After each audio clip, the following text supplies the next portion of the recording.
da, da.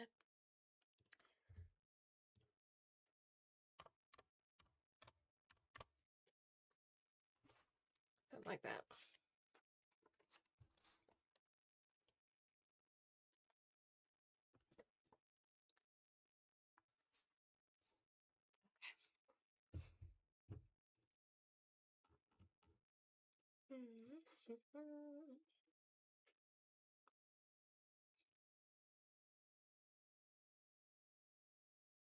Now we're installing again. Okay.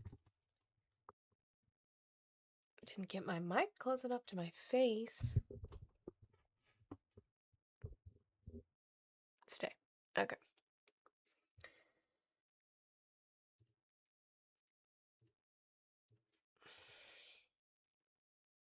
Now TikTok's going to take 500 years to load because that's what it does.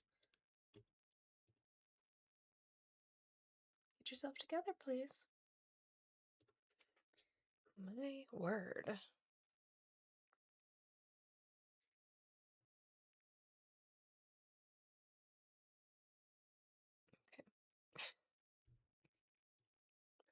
Click it now, and I'll do everything else after because it's being slow.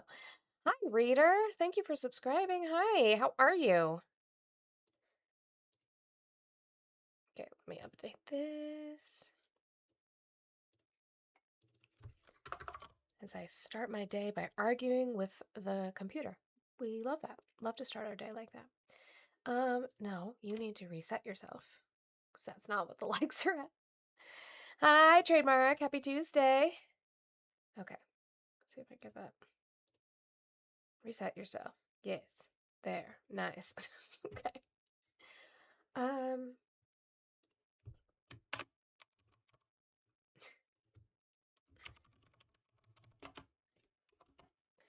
My word. Cannot get it together.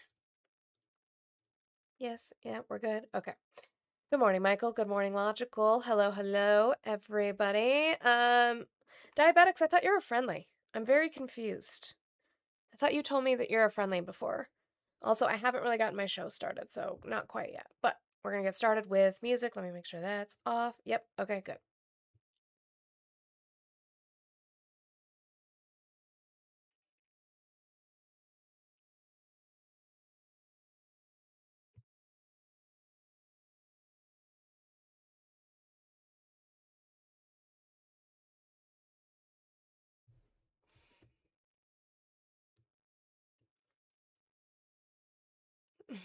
Hi, Monster. Are you a friendly or not? I'm just very confused now.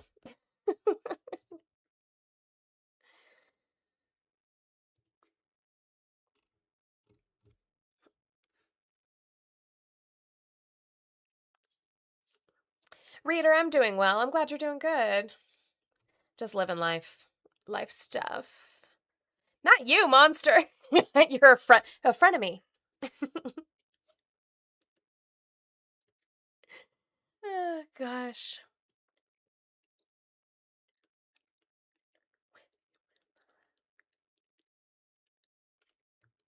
Good morning, Dark Eagle. Really? That's funny.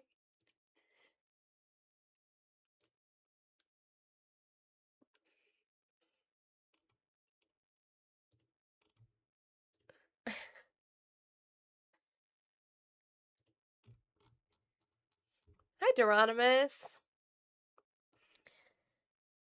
Not too much. Just get the day started and going.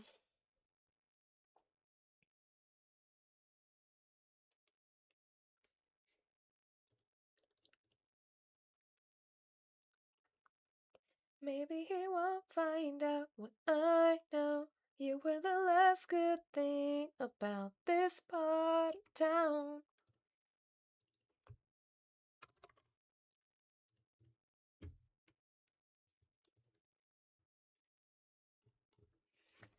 Okay, now my YouTube's not notifying on Discord at all. I broke it. Oh my gosh, thank you, Trademark. Yeah. I almost didn't see it. I caught it. I got distracted. What?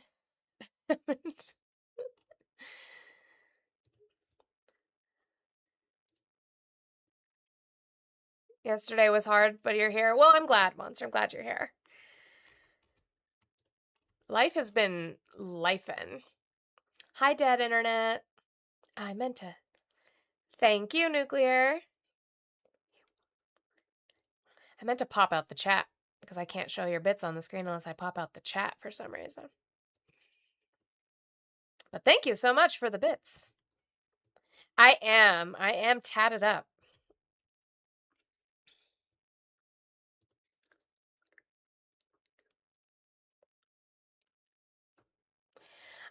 Good morning, everybody. Good morning. Yes, I am tatted up, Dead Internet. I know sometimes we don't get to see it depending on what I'm wearing, but yeah, I have a tattoo here. I've got my dad here.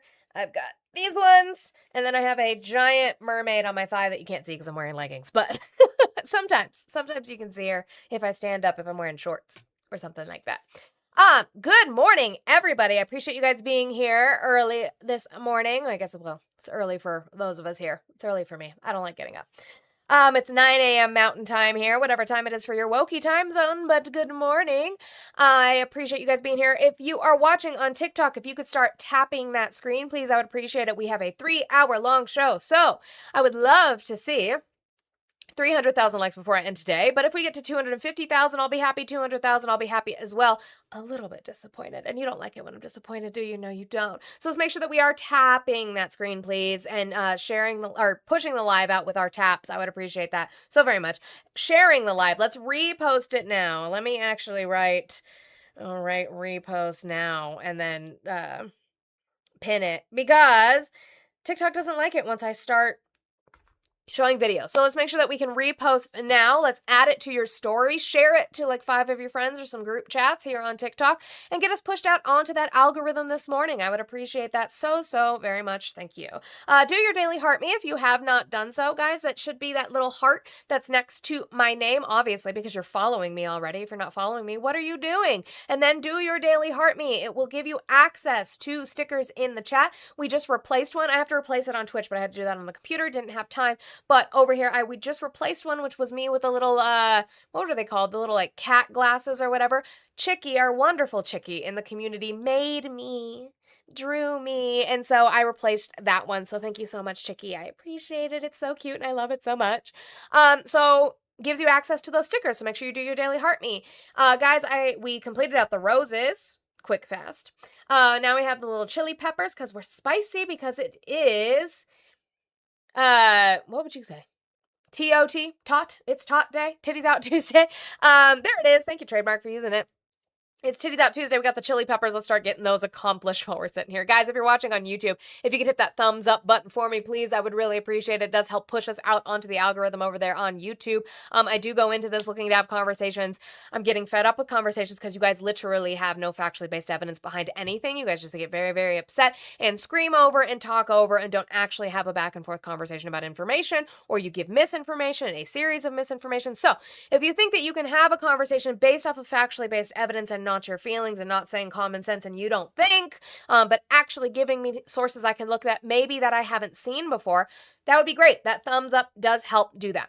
Don't forget, you can subscribe. You can become a member over there on YouTube. You can send jewels, and you can also send super chats in case the chat starts moving too fast and you have something you really want to say to me, whether that is in the positive or in the negative. You can send a super chat over there and guarantee it gets read. Okay? I appreciate that. Hello over on Twitch. I see you lovely people. Good morning. Hi, Kilo. Hi, Yami. I saw we had Dead Internet Theory. We had my friend Reader come in to say hello. Dark Eagle, hello. Welcome in, everybody. Make sure you are following me over there. Don't forget, you can also subscribe. Jeff Bezos gives you 1 free Prime sub a month if you pay for Prime, so why not use it on me? And you also get access to the emotes over there in that chat. And you can also send bits. Again, I have to update the one emote in there. I'm going to do that after the show today. But, hello. I appreciate you guys. Guys, my goal has increased to 150. I, originally when I did the 100, I saw it as $50 an hour for my labor. So since I am doing 3 hours consistently now, I'm upping that to 150. So we're going to work on getting 150 as my goal, 150. Guys, we can start working on that with a $1 train, a $2 train, a $5 train. Let's start getting that down. Cash App, Venmo, PayPal, all in the link tree in my bio. Remember, this is my job. It's what I do for a living and it's how I pay my bills. So I I would appreciate if we could work on that. We pay for women's labor in this space, and so we need to make sure that we are working on it. Okay? Thank you guys for getting those chili peppers. Let me get another little gift. They're not in order, and we all know how that displeases me. Let's do the ice cream cones for Joe Biden. He likes ice cream. Okay.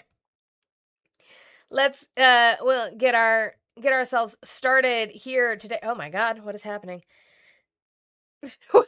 Chicky. Chicky, not the ew. Chicky, I know, Chicky, I love it so much. I said thank you so much for my sticker and I shouted you out. I love it so much. I love it so much. I cannot, you're so funny. You are so funny. Chicky, thank you so much for the $50. Chicky said, ew, why is that goal so high? Cut it. So W's to Chicky for the 50, W's to Steph for the $2 train. Choo choo. Mute the pedo, please. User. Oh, who's in the chat? Hold on. Okay. Well, goodbye. We're gonna mute you. You're done for the entire live. Awesome. Thank you, W's to Steph for that $2 mute. And also thank you to from Nuclear for the 222, the 22 Twain. 22 Twain. Thank you so much. Let me do the math on that while this ad goes, because thank you for the mute, Steph.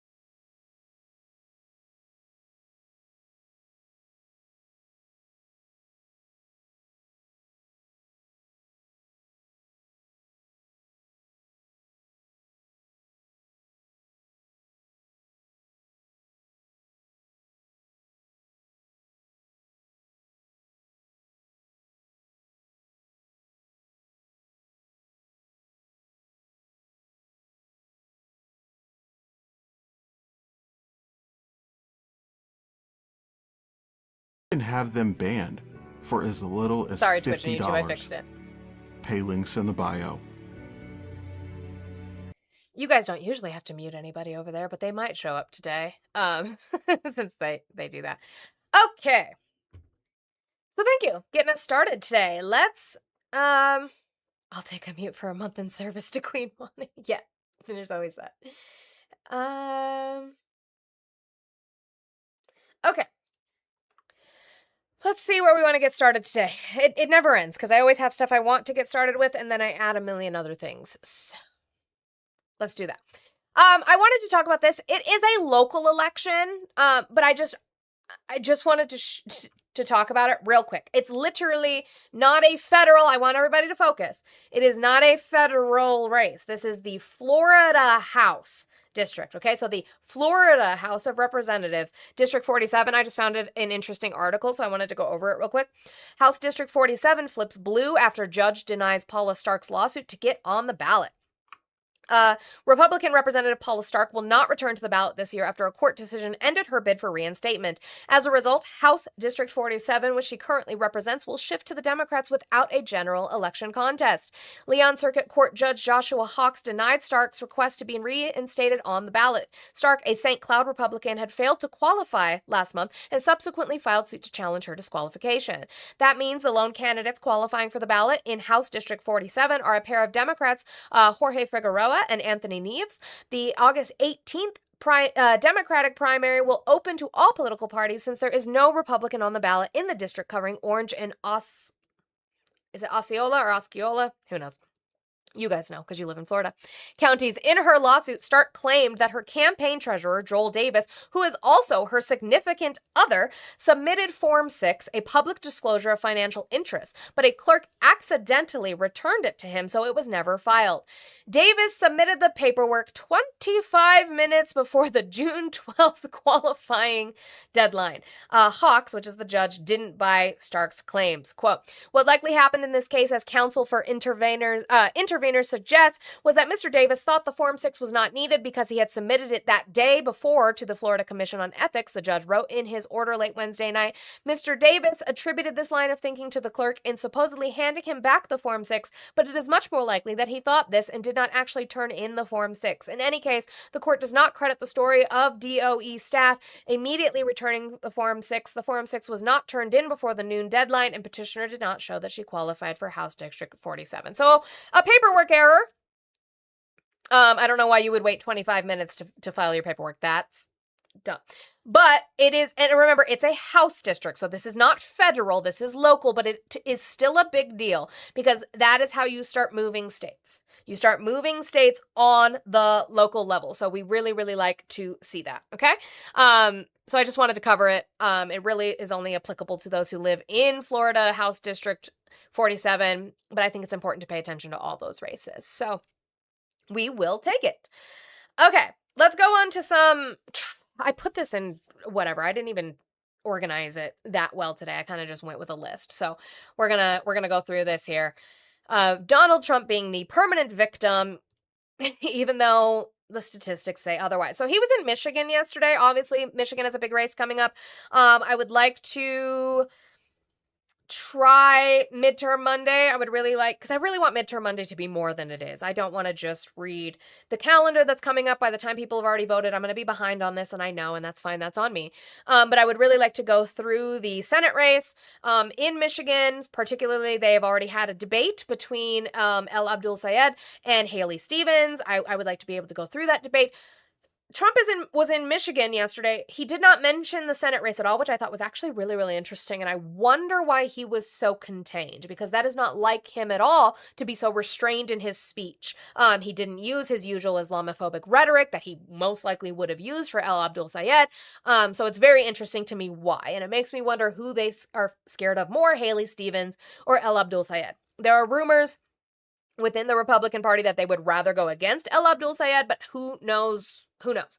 But again, he was in Michigan yesterday trying to get the Michigan vote, I guess, even though he didn't talk about the Senate race, and went off about the economy and is obviously the victim, even though he won by a landslide and had a mandate and has Congress and the Supreme Court and the presidency. But he's going to cry. It all started, I won the election. We won in a landslide, by the way, and won this state so big. This is always a hard state. I don't know why it's hard to win, but it seems to be for Republicans, but it probably won't be anymore. We have great candidates. But, it's really amazing. They always try and blame me for high prices. I have my first news conference. I win. I have a news conference like a day later. And I say, any questions? Why are prices so high? You have to understand. I just got there. Now, I don't think that's what they asked here. I think what they asked is day 2, what are your plans to lower prices? Because you campaigned on lowering prices on day 1. So on day 2, they would like to know what your plan is to lower those prices. We have yet to hear it. Or all of the plans that you've given us were plans that actually increase the cost of goods tariffs. So I don't know where he's getting that from, but he's obviously the victim.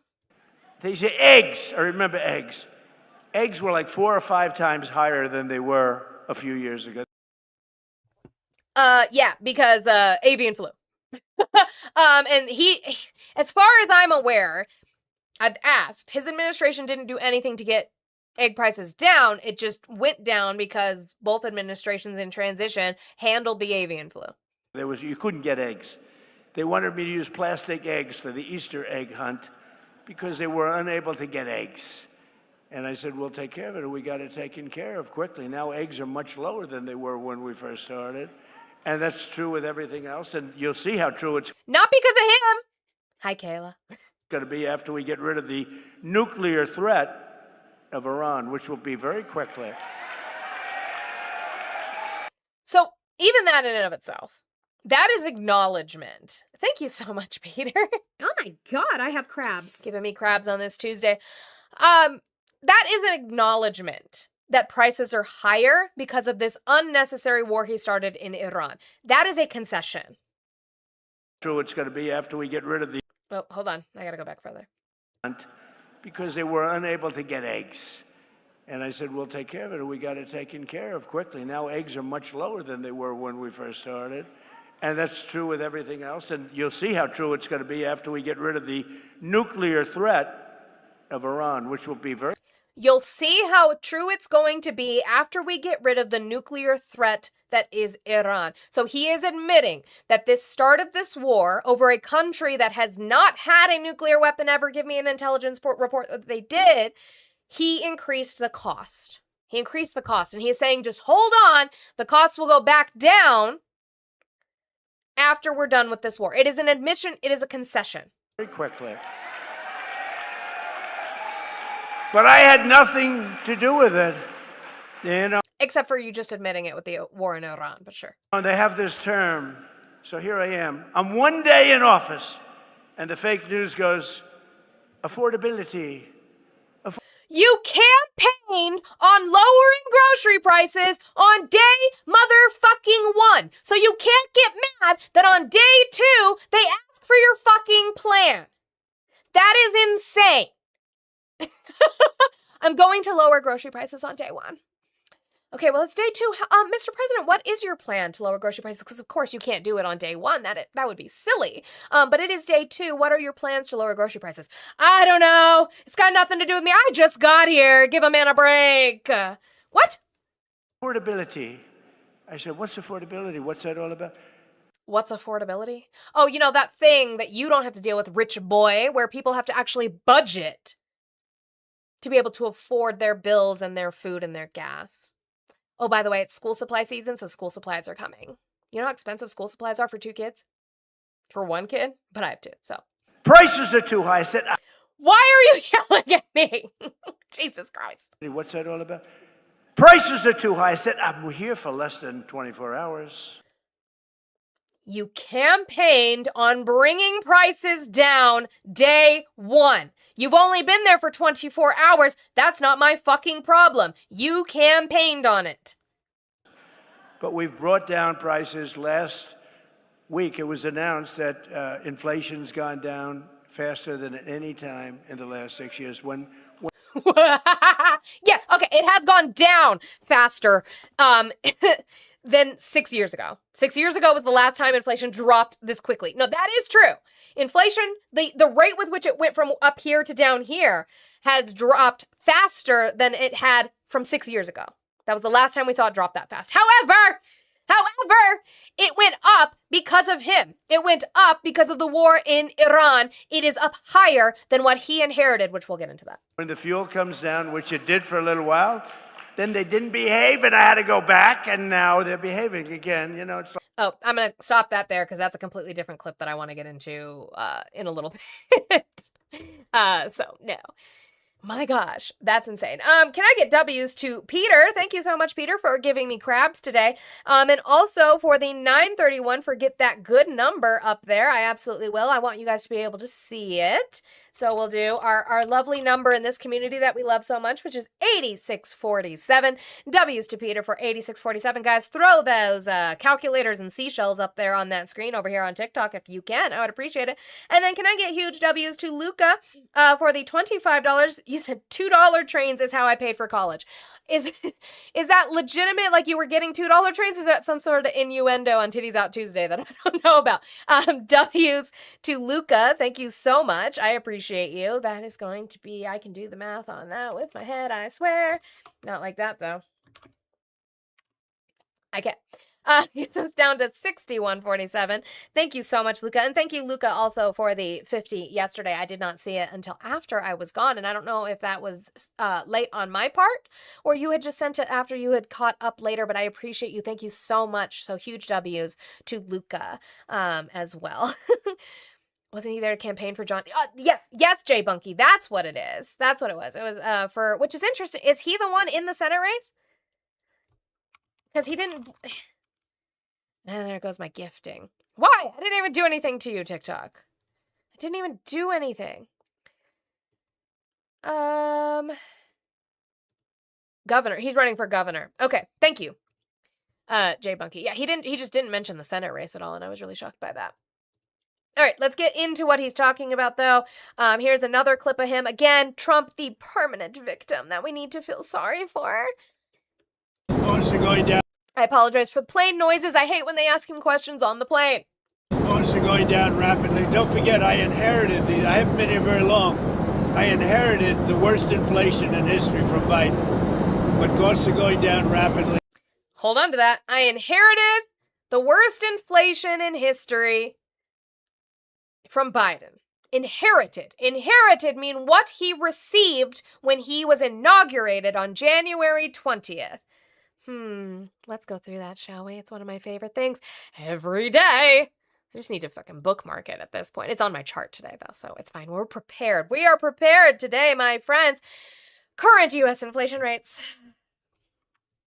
He inherited. Inherited, meaning the start of his presidency. He inherited the highest rate of inflation from Biden, except that in January of 2025, when you took over January 20th, it was 3.0. If you don't want that, you can say you inherited it from the December, since this is both of you. Fine, but let's do 3.0. It's 3.5 now, and you had been increasing it here these last few months because of a war that you started that nobody needed to. Why do you let him lie to you? Holmes, don't do that. Holmes, call in. Call in. Let's talk about the key lime. Let's talk about it. I love to talk about the key lime pie line. But anyway, prices are decreasing where? And as soon as the war is over, you're gonna see a big drop. Are you worried that the Fed's going to hike rates to counter inflation? Well, I have a board. And Kevin's fantastic, but he's got a board. Tea bags, I don't take medication. Now you're going to go off about that. And the board members are... Eggs. Yeah, Ari, I know it is. It's eggs. Well, eggs came down, not because of anything he did. Tell me another. Give me another good. very political, I would say. So, we fight our way through the race because we're doing so well. But, no, he's got a board.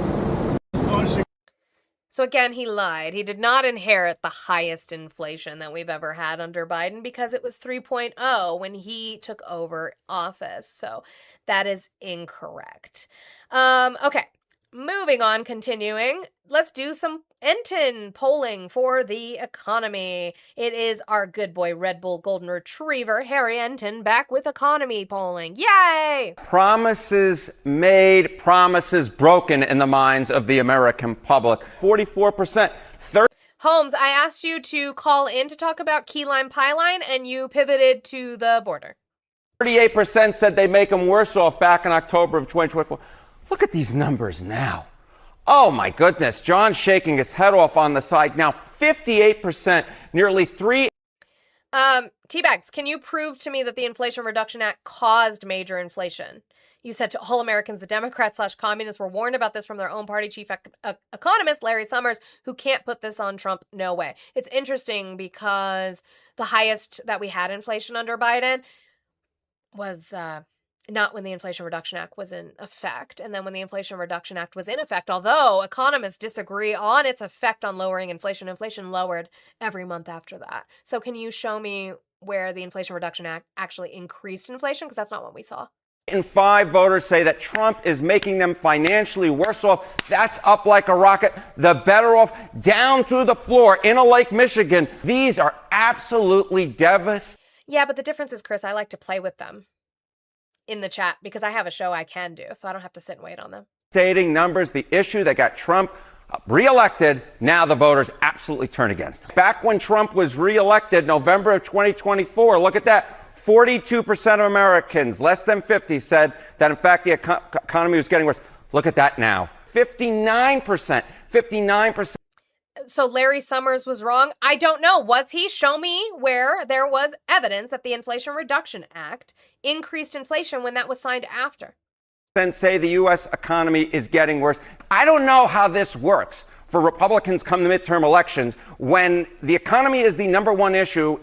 Oh, RF kidding me. Corey Mills, I haven't gone over him yet, but he's been a problem for a long time. With inflation, and 3 in 5 say it's getting worse off, and just about 1 in 5 saying that it's getting better, that's an equation that does not work out. According to the CBS poll, worst economic net approvals at this point in term 2. Who takes the cake? Donald John Trump, 30 points underwater, even worse than George W. Bush heading into those midterms back in 2006. Not good. It's just it's not good.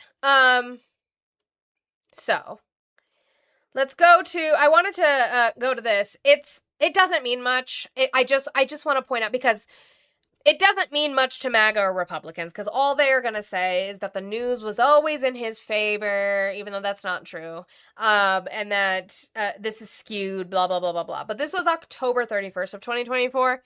A Wall Street Journal article. The next president inherits a remarkable economy. And again, they cite who they're referencing, which is economists. So whoever wins the White House next week will take office with no shortage of challenges, but at least one huge asset, an economy that is putting its peers to shame. With another solid performance in the third quarter, the U.S. has grown 2.7% over the past year. It is outrunning every other major developed economy, not to mention its own historical growth rate. More impressive than the rate of growth is its quality. This growth didn't come solely from using up finite supplies of labor and other resources which could fuel inflation. Instead, it came from making people and businesses more productive. W. Biden, admin in Congress. This combination, if sustained, will be a wind at the back of the next president. 3 of the past 4 newcomers to the White House took office in or around a recession. The exception was Donald Trump in 2017. Aww. There goes that Obama shit, which consumed much of their first-term agenda. Yeah, exactly, monster. That's what they're going to say. The next president should be free of that burden. Meanwhile, higher productivity growth should make the economy a bit less prone to inflation, more capable of sustaining budget deficits, and more likely to deliver strong wages. All would be a boon to President Trump or President Kamala Harris. To describe this economy as remarkable would strike most Americans as confusing, if not insulting. Now, this is true. How many times have I said this? How many times have I said this? So they're going to be honest. Joe Biden's big mistake was coming out and bragging about the metrics of the economy, which were factually doing better, but people were not feeling it in their pocket, and that is fair. The amount of MAGA and people in general who went on to panels during that time upwards to the election and said that they were hurting under the Biden administration. Again, remove eggs from that equation because you guys drove me crazy with that because you don't understand avian flu and supply and demand, I guess, even though you yell at me about supply and demand all day, every day. But people didn't feel it in their pockets. They were still having trouble paying their bills. They were still having trouble paying for food. There were issues that needed to be tackled with congressional legislation and a way of price gouging and price fixing, right? We needed to be able to do that. And Biden coming out and being like, the economy is doing great. It was, but not for the everyday American, so nobody gives a fuck. Because if the stock market's doing well, that helps the rich and maybe people's 401ks that they're pulling from to for emergency services, right? To have emergency funds, which, by the way, we are seeing an increase in that in Trump's administration. There is an increase in pulling from your 401k for emergencies under this administration, even more so than Biden. So there is that. Yay, my gifting was suspended. Guys, keep tapping the screen for me. Since you can't gift, tap that screen out for me. So let's listen to Wall Street Journal be honest about something that I have said. This was a fatal mistake to Biden. This was a fatal mistake even then putting it on to Kamala Harris, who was tied to him. And this is going to be a fatal mistake for Trump to sit here and say that prices are going down and everything is fine when that's not what people are feeling.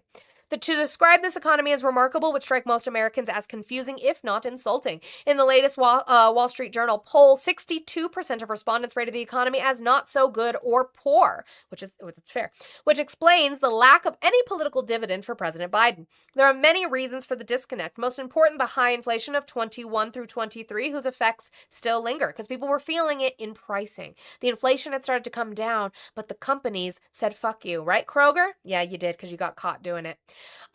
Cumulative change since 2019 quarterly. This is the GDP, so you can see where it was in the U.S. where we started spiking back up, right? So we hit that hard point. Or we hit that low point in 2020, but then in Biden's term, right, we started relegating back up and we kind of went down in 2022, obviously, because that's when we had our highest inflation and we boomed back up, right?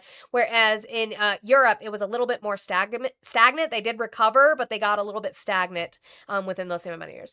When you're unhappy at home, you can gain some perspective by checking in on your neighbors. The whole world has been through the ringer since 2020. Any country's performance alone is less revealing than how it compares with its peers. Most leaders from around the world would trade their economies for the U.S.'s in a heartbeat. Through the second quarter, the U.S. grew 3%. None of the world's next 6 largest advanced economies grew more than 1%. Even China is struggling.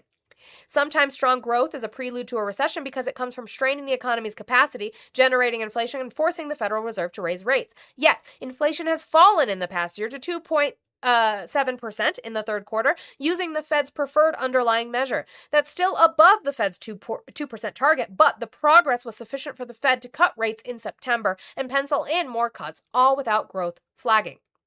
That's pretty impressive. That's a bit of a Goldilocks outcome, Robin Vince, chief executive BNY, said in a recent interview. 2 years ago, very few commentators actually thought this was going to be possible. Some of that growth was due to the labor force swelling with inflows of unauthorized migrants, allegedly. So again, let's give them a pathway to citizenship so we're not exploiting labor. Thank you. Payroll employment was up about 500,000 in the third quarter and 2.4 million in the year through the third quarter. That, however, overstates the contribution of labor because on average, each employee works slightly fewer hours.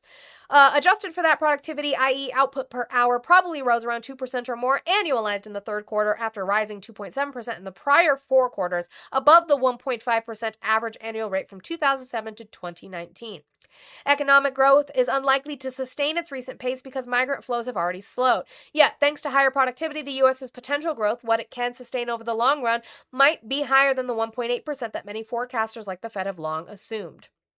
Satyam Pandey, an economist at S&P Global Ratings, thinks the potential might be 2% to 2.3%, citing booming investment in artificial intelligence, data centers, and renewable energy. Except we're seeing a lot of issues with that now, aren't we? You have to pick your side. We are techno-optimists. You're techno-fucking autocrats. Productivity is extremely volatile, especially since the pandemic, so it is too soon to say its trend has shifted. Still, one encouraging sign is that no other country has witnessed it. But again, economists were saying, this is fantastic. The economy is starting to boom. And so I don't understand this constant sitting here. And then what about Biden? We're going to cry about Biden. So Donald Trump did an interview with Fox this morning. And Kilmeade asked him about tariffs. These new tariffs he's implementing since SCOTUS struck down IEEPA. You're using this new method to implement tariffs. Do you think that that's going to hurt the economy in any significant way? With the economy, that's going to be your focus. That was your focus yesterday in the midterms in Michigan. Are you worried that the tariffs that you put forward over the last couple of days will hurt the economy as they adjust in bringing manufacturing home? No, because it's bringing hundreds of billions of dollars. I was at General Motors yesterday. They have the best year. They have the most trucks, the most cars. The tariffs have saved General Motors. What I've done to the auto business, what I've done to the chip business, we have chip. He hasn't, I don't know what he's done to the chip business. That wasn't attributed to the Chips and Science Act under the Biden administration, so I'm very confused by that. But he says that the tariffs are not going to hurt us, which is interesting because they hurt us under the IEEPA tariff, so I don't see how that's going to be the case. So then they ask him about the USMCA, his trade deal. Hey, are you going to update that? Are you looking into updating that? Yeah. So the USMCA, are you? Exactly, Jay Bunkie. Once prices go up, they rarely go back down. Exactly. And that's under any president. That's not just Trump. Yeah. So the USMCA. Well, yeah, and money is coming in from where? Where is their money coming in? We keep talking about these trillions in investments. We're not seeing them where. You mean a promise like they did in your first term where they then just wait you out till you leave and don't do it? Like that? Okay. MCA, are you looking to update that? I don't care. I mean, I don't really want to. I'd rather be independent. Here's the thing. Mexico and Canada need us. We don't need them. The deal is important for them. It's not important for us. Okay, Mr. President, thank you. We don't need Mexico and Canada. It's the other way around. We don't need Mexico and Canada. I think we do because we get a lot of parts from there. We get a lot of lumber. We get a lot of materials. We get a lot of car materials there. Yeah, we absolutely need Canada and their lumber. You're not going to be getting housing prices down the way he wants. Well, the way he wants is with an interest rate cut, which is just for rich people. It's not for anybody else. But you're not going to be getting housing prices down if you can't afford the lumber to build the housing. Just a thought. All right, guys, keep tapping the screen, especially because my gifting is suspended over here on TikTok, and yet we're not tapping in the way we should. I know there's only 74 of you in here. I get that. There's men on. I understand. But let's keep tapping because we are nowhere near our goal of hitting that 100,000. before the top of the hour, which is disappointing. So at least I guess we can hit that 50,000 at the top of the hour. So let's go into Jamieson Greer. Jamieson Greer went on with Bret Baier and was asked about and kind of confronted a little bit by Bret Baier with the manufacturing numbers. Now, of course, he glazes taint and continues on with his life, but let's talk about manufacturing jobs a little bit. The president bet that tariffs would bring American factory jobs back. There's a The tariffs will bring all that back here. We don't need anything from them. Where are you going to get potash tea bags? Were you able to gift? Did they take? It said my appeal wasn't approved. So interesting. Did it work? Did we fix it? Let me see if I can. Oh yeah. Okay. Maybe it's working. But I'm still disappointed in the taps. But where are you going to get potash from? Tea bags. new report out that says it didn't work. It was out June 15th, Freedom Foundation, and it has the U.S. manufacturing jobs over the last 10 years. What do you say to that, if that's the real purpose of implementing a lot of these Oh, weird. I'm glad it's working, this stuff. tariffs? Well, I do think you have to look at historic numbers. So during the Biden administration, after... Now, they're going to show you, Fred, okay, they're going to show you this chart. I will also show you this chart. Okay? I just want you to know, I'm going to show you the same chart. Okay? Okay. The COVID lockdown ended, we had a rebound in manufacturing jobs. But let me go back so you can listen to him. Sorry. I think you have to look at historic numbers. So during the Biden administration, after the COVID lockdown ended, we had a rebound in manufacturing jobs as the economy opened back up. But then we lost 220,000 manufacturing jobs in the last 2 years of President Biden. Last year in 2025, President Trump stabilized this. And now in the first half of 2026, we've seen the manufacturing jobs go positive. So it dropped severely, we stabilized it, now it's coming back up. It dropped severely under Biden. We stabilized it, and now it's going back up. Now, this is the chart I'm going to show you. Are we ready? This is the chart he's referencing that they stabilized, and then it's going up. Well, let's go into that. Here is the chart that they have. This is the chart, guys. Fred, Federal Reserve Bank of St. Louis. That's what they cited. I promise I'm being honest about that now. This is in total. So what we're going to do is we're going to do a 10-year period. So it shows exactly the same way as the chart that they showed. Correct? Okay. He said it dropped severely under the last 2 years. Okay. The last 2 years of Biden's administration. So what you can see here is that we did have a drop. But it was kind of like we would gain, we would drop, we would gain, we would drop, we would gain, we would drop. Now, let's get to January of 2025. There we go. January of 2025, where Donald Trump takes over. Where's the stabilization? Because that looks down to me. Down, down, down, down, down. And now we're starting to see an uptick. Oh, the uptick. Oh. Stagnant, stagnant, stagnant. Where the fuck is the uptick? Let's go. This is let's go 5 years. So you can see it a little better. Okay, January. Where's the stabilization and uptick as opposed to the Biden administration? I'm waiting. What about Biden? What the fuck is Jamieson Greer talking about? Where's the stabilization? This is January 2025. Yeah, the stabilization. Well, but that wouldn't make sense, Ari. Hi, Amanda.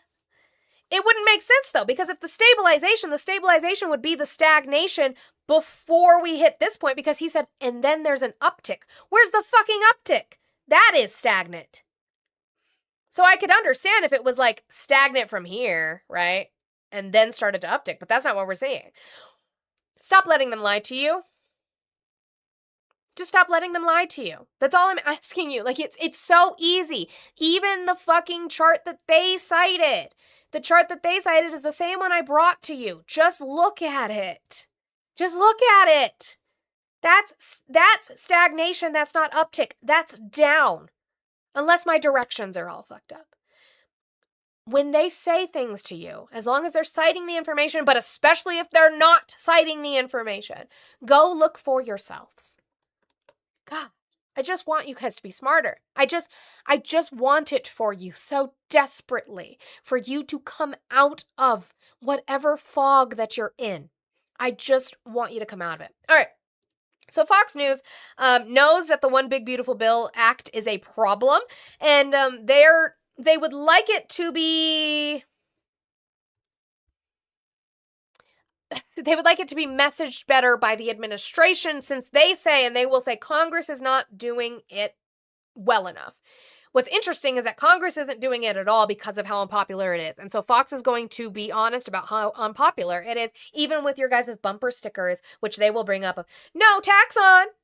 Concerns among the GOP, some in the GOP, that they're not going to get the turnout they need in November. But to Mark's point, and yours maybe, it's really important that Trump went out there. He said he would really throw himself into the midterms. He needs to do that, and a poll.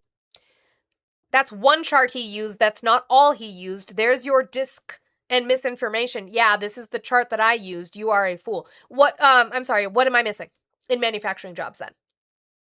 Because Fred is getting that information from our BLS reports on jobs. So what am I missing, Teabags? Maybe I'm missing something. What am I missing?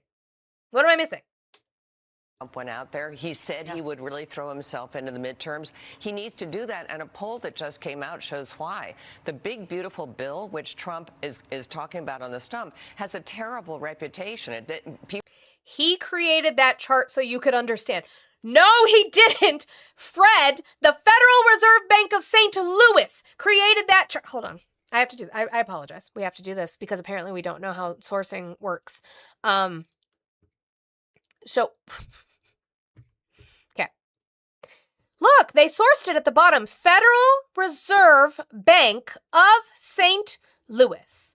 U.S. manufacturing jobs in thousands. Federal Reserve Bank of St. Louis. So what I did after I found that clip, right, is I went in and I said, oh, okay, Federal Reserve Bank of St. Louis. This is what they're using. They were using it in a 10-year span, right? That's why their chart looks like that.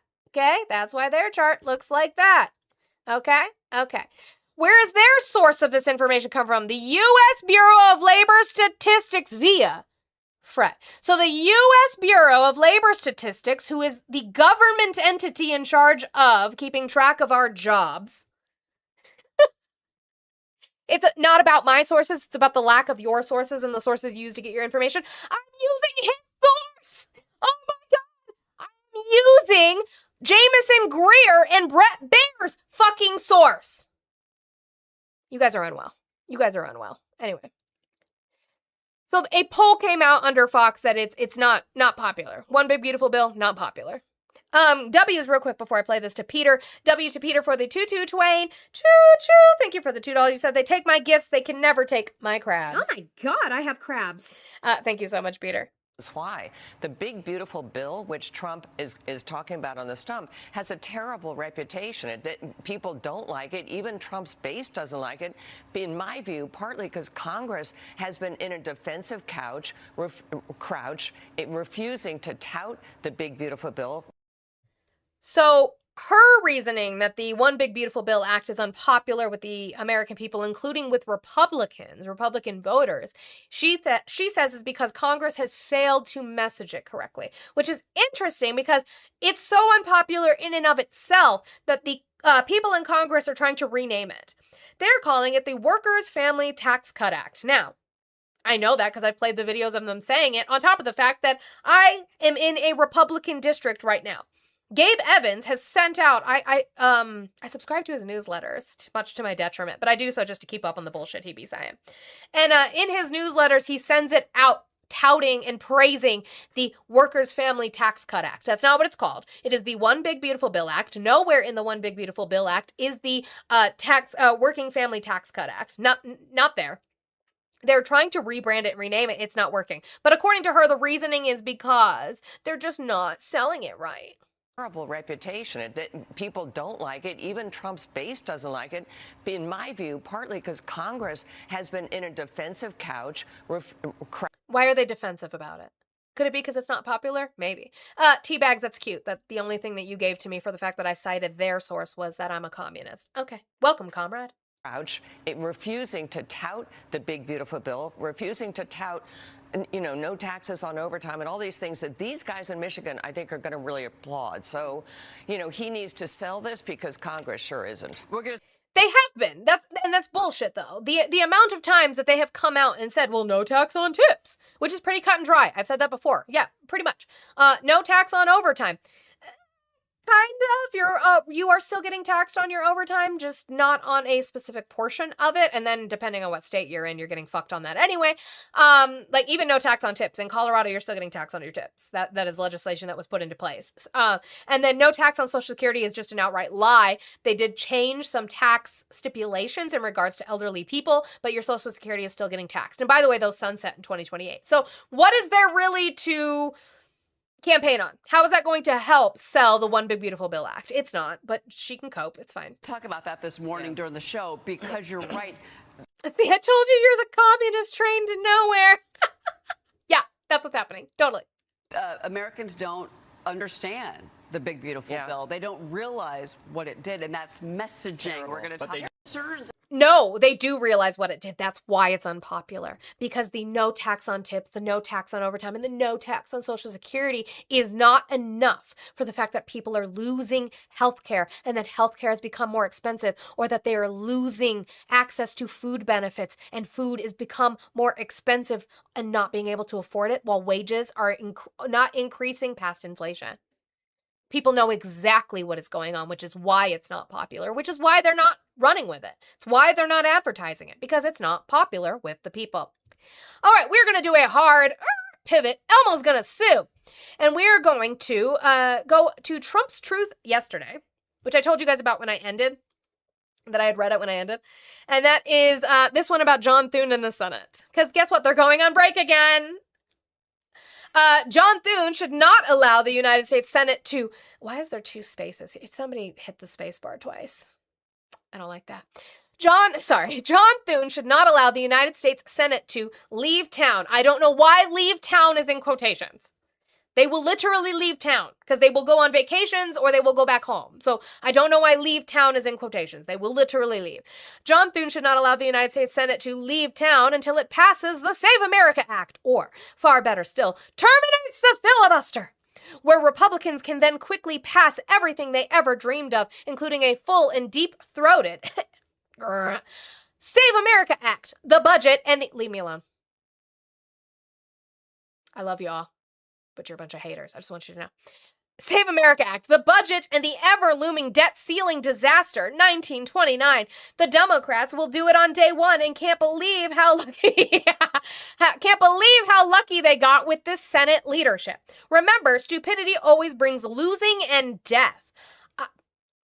Is he okay? He's not okay. We'll go over later, but at the end, why he's not okay. That was them full-throated. That was deep-throated.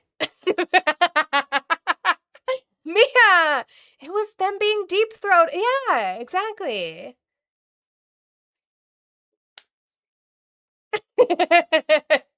Why did Cinderella have to leave at midnight? Because she gagged on the ball. Okay, anyway. So John Thune, though, is going to explicitly defy Trump. And so that's going to be an interesting thing that we do. Leave me alone. Thank you for calling the stream. Can I get your age, state, and who you voted for? Yo, call it in. Hi, can I get your age, state, and who you voted for? My name's Mikey. I'm from New York, and voted for Trump. Okay, how old are you, Mikey? I said 42. Okay, sorry, I did not hear that part. Why are you still supporting Trump? Because he's the best of two choices. It's either vote for Kamala or vote for Trump, and he's got a brain and she doesn't. I'm sorry, Mikey, what's the date today? Huh? What's the date? What is today's date? July 28th. Of what year? 2026. Okay, is there another presidential vote that I'm unaware of in the year of 2026? I'm talking about the presidential. Excuse me? You broke up. Is there another presidential election that I'm unaware of in 2026? I never said there was. Okay, then why are we talking about the election that he won? I'm asking you why you still support him today. Oh, why do I still? Because I feel safer with Trump too, especially with all the terrorists going around in the world. You know, I feel safe with that. I feel like You our feel economy is going to really bounce back because he's bringing jobs to America. Is he? Where is he bringing Yeah, jobs to actually, America? he is. Show me. He's absolutely with you. If you knew business, you know that a lot of people, like the liberals, think that if you tariff the products coming in, that it's going to raise the prices. Yes, that does it in the beginning, but it actually creates more American jobs in the future. In the short term, yeah, Prove they're that. right. That's a fact. Look at all the factories that are opening up. Are those because of Trump? Absolutely. Name me a factory that's opening up because of something that Trump did in policy. I can name like thousands. There's Name me one. There's all the car factories are opening back Which up. one? Which car factory? All the car factories. Name all one. the American ones.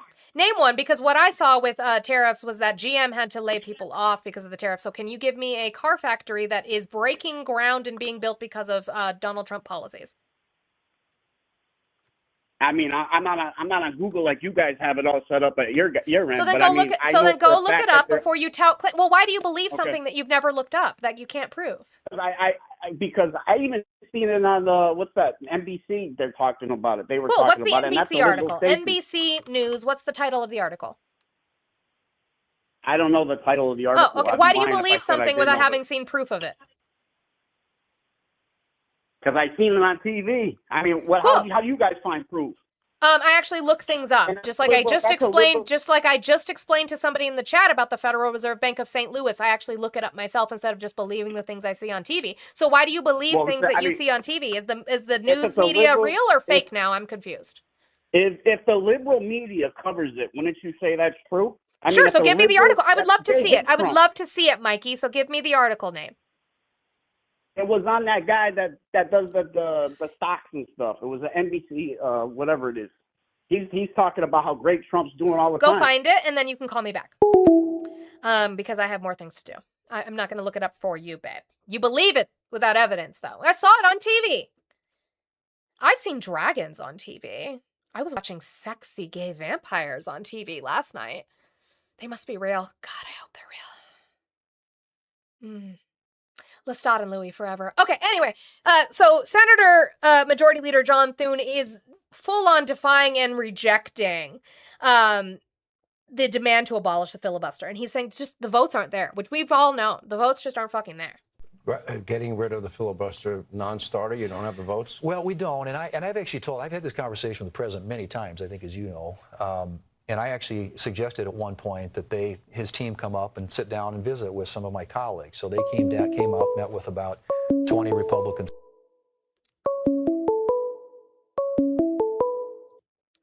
Do you have that source, Mikey? Hello? Mikey, do you have that source for me? You told me. I mean, I don't like doing this, but you told me to call back when I found the answer. Okay, what is it? They got Stellantis announced plans to reopen. They're actually building the plant right now in Illinois. I'm sorry, can you repeat that? Because I can't quite. What is it? Stellantis they're a merger, and they're actually opening up right now, building ground in Illinois. Then you got several. Hold on. Let's go through Illinois. Let's see. Plant reopening. Let's see.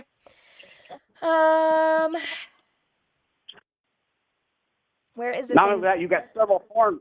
Hold on, I want to see where this investment is coming from. Okay. And how this relates to Trump. So I found an article. Let's see. Stellantis will be reopening its Belvedere plant as it plans to invest. Can you turn the stream off in the background, Mikey, please? I can hear myself. As it plans to invest $13 billion to grow in the United States. The company announced earlier this year that it would reopen the plant, which had been closed since 2023. Now the company intends to invest $600 million into the plant to expand production of the Jeep, Cherokee, and Compass in 2027.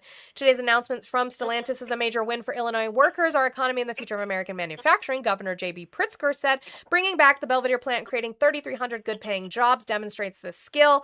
This investment will anchor long-term economic growth. Now, where is this tied to tariffs? It said, while the White House and the administration attribute these production moves directly to the Trump effect, 25% import tariffs to spur domestic manufacturing, automotives, Basically, he's also No, because of the where are you tariffs, reading that Freedom from? Federal- I want to read that. What is that? It's basically what you're reading in Google. No, I was on a local Chicago article that did not say what you just read. I want to read what you just read. So what is the news source and what's the title? Can I read more or no? Can you give me, I want to have it on my screen so that we can all read it together and so that you aren't skipping over parts because it sounded really interesting, that sentence you read. So can you give me the news source and the exact title so that we can read it together? Honestly, I'm gonna be honest with you. It's Google. It's not a news source. What did you type into Google to get that answer? I typed car plants opening back up after Trump 2026, and it lists all the foreign cars coming back through. Let's see. There's gonna be plants. Now There's that, Hondas coming here, do you understand Mercedes-Benz how and AI others. overview works? It's all run by liberals. So, I mean, it's not going to, It's you not. know that it's run by liberals, right? AI? Okay, so here's No, I'm being serious. Stellantis and others planning to reopen or expand domestic footprint operations such as utilizing the Belvidere, Illinois plant for new vehicle production alongside localized shifts by brands like Mercedes-Benz. They sourced for that the White House, and the White House simply says Stellantis announced it reopened its Belvidere, Illinois plant to build new midsize pickup truck. How does that directly prove that tariffs were the reason why they're reopening that? Can you prove that to me outside of AI overview, please? Because you have foreign cars coming to America to build. Show me That's how you know. where Stellantis is accounting for this reopening from investment because of tariffs. Show me that. Honda's coming here, Mercedes-Benz is coming here. And Show others. me where I mean, that proves that the Stellantis tariffs were- show me where Stellantis is reopening this plant due to tariffs. Show me where they acknowledge that. Would you agree that the liberals run AI? Would you That at the least liberals admit what? I'm that, sorry? right? That they like if you type in something, you can even type in right now. Does it swing more to a liberal ideology? AI, and it will show yes, it actually does favor. And what the are they liberal narrative. sourcing for that? This is why we don't use AI overview, because you have to click the little paper clips. God, I miss Clippy. You guys need to click the little The same paper clips reason to if you search find something the for Christians, source. they'll hate on Christians, but they'll love Muslims. That's What the the same. fuck are it's you the talking same thing. about? If you type in something, Christianity will come in negative. What? That's why you can't make What fun of. are you can make fun of talking about? Jesus openly. What are you talking You can make fun of about? Jesus, but you can't make fun of Muslims. Why is What that? are you? We're not talking about religion. I'm still talking about tariffs, but apparently I have to teach you I'm just about giving the you an fact example. that AI overview, you need to source what AI overview is But giving can you answer my Amber, I've question? got you, babe. Can you answer my question? Why can you openly mock Jesus, but you can't Muhammad, Yes, you can. Muslims, You absolutely Jews? can. Why You is can. that? You can. You can do both. Mary Oh, was really? 14 I and have never seen Muhammad that. I fucked have never seen that 9-year-olds. in my That's life. bad. Fuck Muhammad for fucking 9-year-olds. That's bad. See how I was able to do that? So where Right, can you now not I do guarantee that, you, sweetie? You're going to get death threats from that now. I guarantee you're going to get death threats. How much I you get wanna death bet? threats from Christians telling me that I should get raped every single day. So Christian will never kill somebody for out of whatever. It's only wait. Muslims and that A Christian has that never killed terrorists. somebody for what? A Christian has never killed somebody for what? Crusaders were a defense force from Muslim colonization and enslavement. Are you kidding? So the Are you Arab Moors okay? didn't Are you colonize okay? and Anyway, enslave all of where Southern did Europe. tariffs? Anyway, where is there a direct link to tariffs and these opening of these plants, please? Since you pivoted to religion, I'm which just we were saying, talking do you about. know that the Arab Muslims Can you colonized and enslaved all of Southern please? Europe? Can can't you answer that. please give You know me that a Jews were the direct true indigenous source? people of Israel. Can Do you you know that? please give me a You know that direct Palestinians were the source? colonizers. Can Did you know that? please give me a direct Okay. source of these car companies attributing their investment domestically to All the tariffs, sources you're going to get are liberal media. You know that. So if the liberal media is going to give it to you, look it up. They run everything. They run. You the look it up. only It's your claim. conservative is You Fox. look it up. It's your claim. You look it up. It's your claim. Yeah, go wave your Palestine flag. What? Are you okay? Go wave your Palestinian flag and Are you your okay? LGBT. Yeah, Ma, I am are a you part okay? of the LGBTQIA. Thank you. I don't know what that has to do with Yeah, Palestine. what did Muslims do to the LGBT in Berlin? What do they do ran to them us over, didn't here? they? What do they do to us You wouldn't here? last What do 2 they do days to in us here? Palestine. What do they do to us But you here? support What them. do they You do to wouldn't us last 2 days in here? Palestine, but you support them. What How do does they that make do sense? to us here? What? Okay. What? Can you wouldn't give me last a 2 direct days in source? Once Palestine. again, can you give me a Go direct wave your source Palestine to? Can you flag. give me Go a wave your direct source? Palestine flag. Can you would give get me a murdered in a direct day there. source? Can you give me a direct source to these car companies investing domestically because of tariffs, please? It's common sense. It's common sense. You guys need to pay me for my labor. I love y'all, but you need to fucking pay me for my labor. I told y'all not to say it. I said don't say it. Don't say common sense, goddammit. Don't say it. But you did anyway. Guys, make sure we're tapping and pay me for my labor. Please, we're almost at 100,000 likes as we're sitting here. And you guys are fantastic. You guys really, really went from being behind to getting that 100,000 likes for the hour.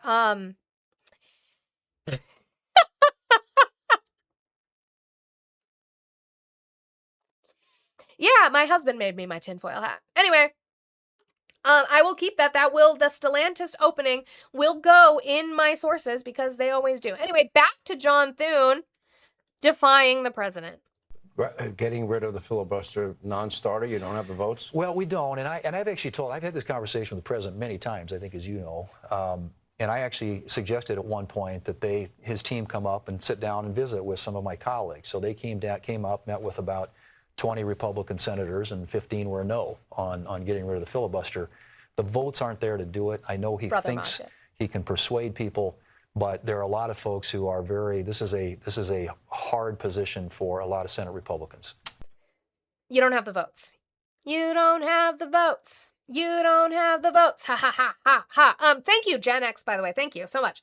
I would like to, so what I'm gonna try to do if I can remember is kind of go through a history on this. That's because that's the thing that I like to see. But thank you so much for this. You said, this wasn't Stellantis suddenly deciding to invest in America out of goodwill. Well, because they were closed for 3 years. So where'd they get the money? To invest in America out of goodwill. It's a promise the UAW forced out of them during a 6-week strike, backed by $250 million in federal EV grants from the Biden administration and continued support from Illinois Democratic Governor J.B. Pritzker. And even with all that pressure and money, Stellantis has already slipped the timeline by at least a year. If this is what America First manufacturing looks like when unions and Democratic state government do the actual work of forcing it, imagine what happens to the workers when nobody's applying that pressure. Thank you so much, Jen. I appreciate it. Let's see. I want to see.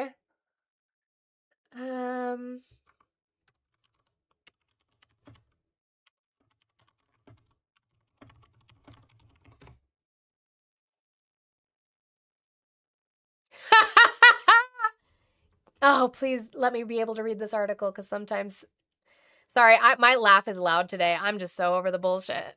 I just want to confirm, because I love you, Jen. I love you, Gen X. But we got to confirm. July 11th, 2024, Biden administration to award nearly $1.1 billion to Stellantis GM for EV production.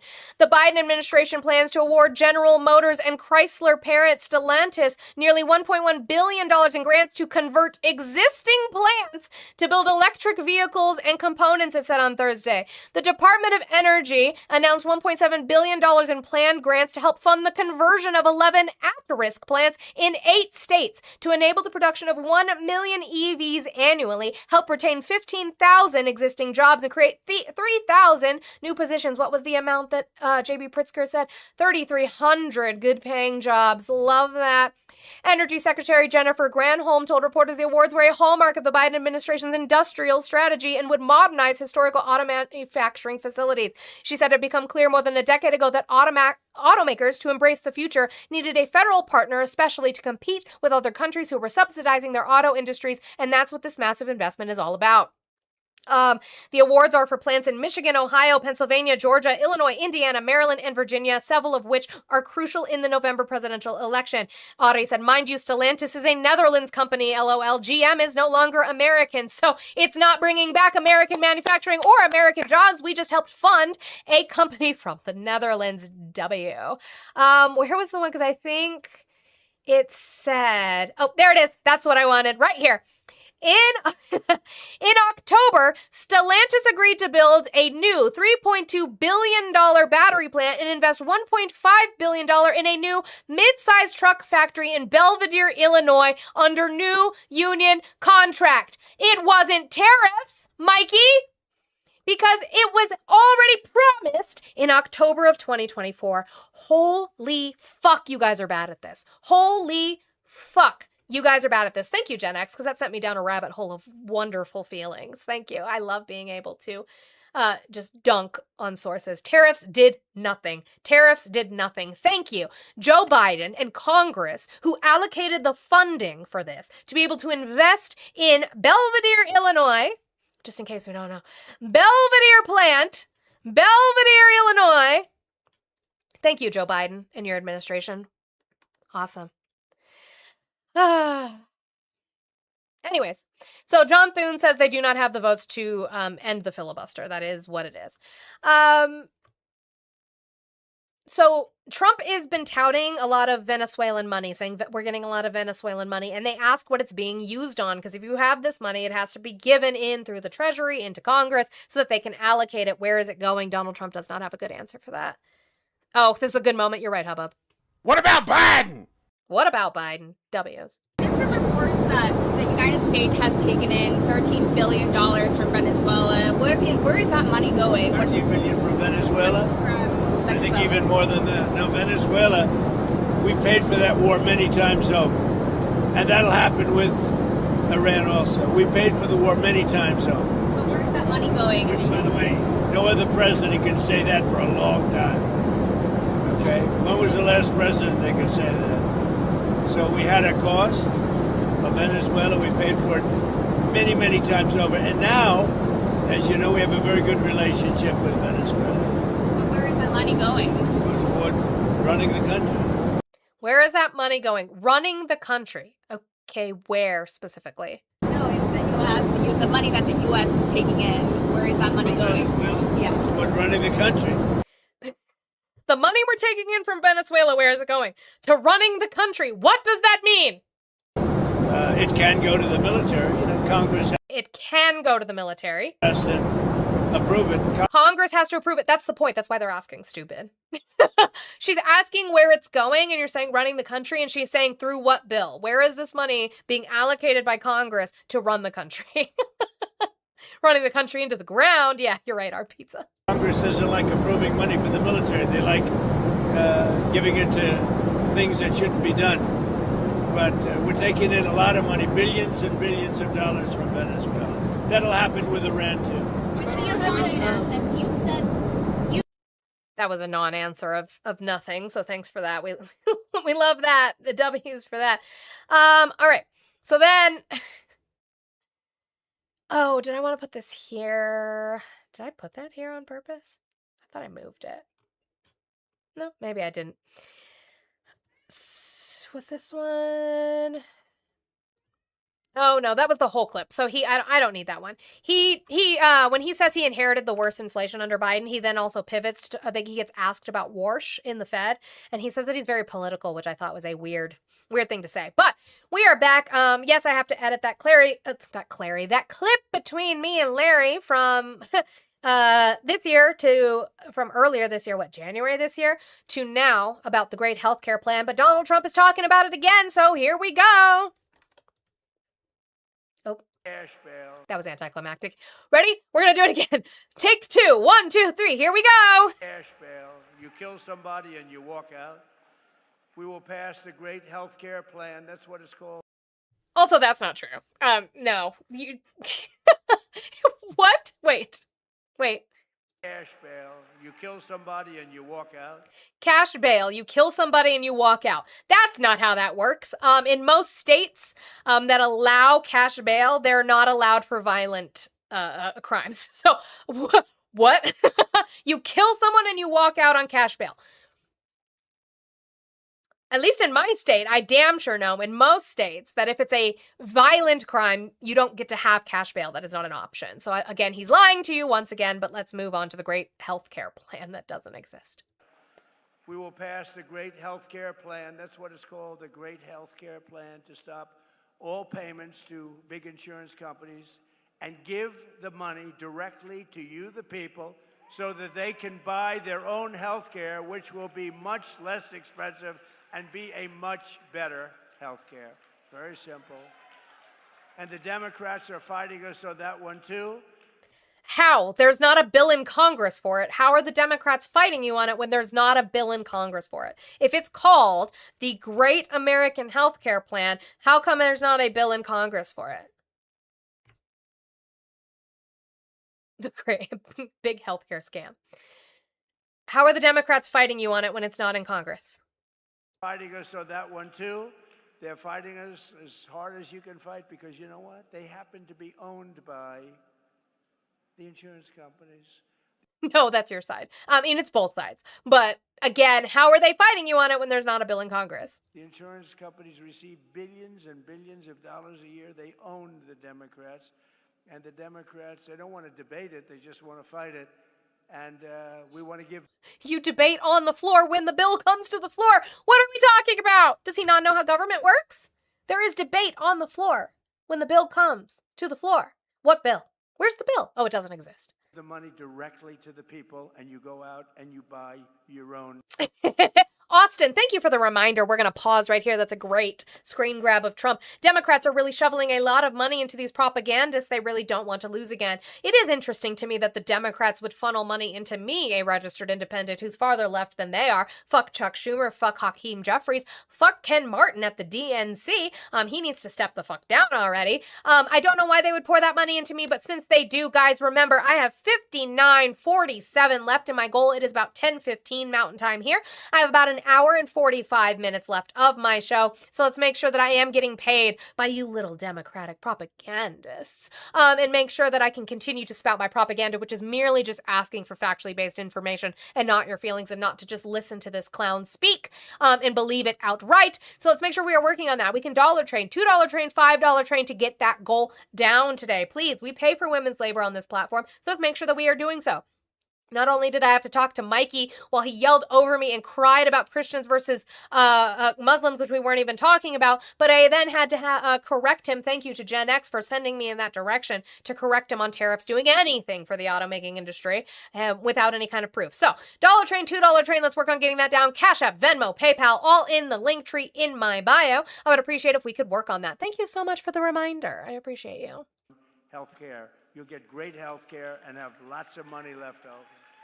Cash bail. You will get great healthcare and have lots of money left over. Except again, where's the plan? I have not seen a plan put forth in Congress. So we're just going to go and have a lovely little reminder. This was CNN did a slowed down breakdown of the moment that John McCain said, we're not repealing the ACA. Because remember, he went to repeal it without a plan. And here we are again, without a plan. 1:29 a.m. Senator McCain re-enters the chamber. Senate Majority Leader Mitch McConnell stands at the front of the room like he had most of the night. The grin on his face, though, quickly disappears. Mr. Peters.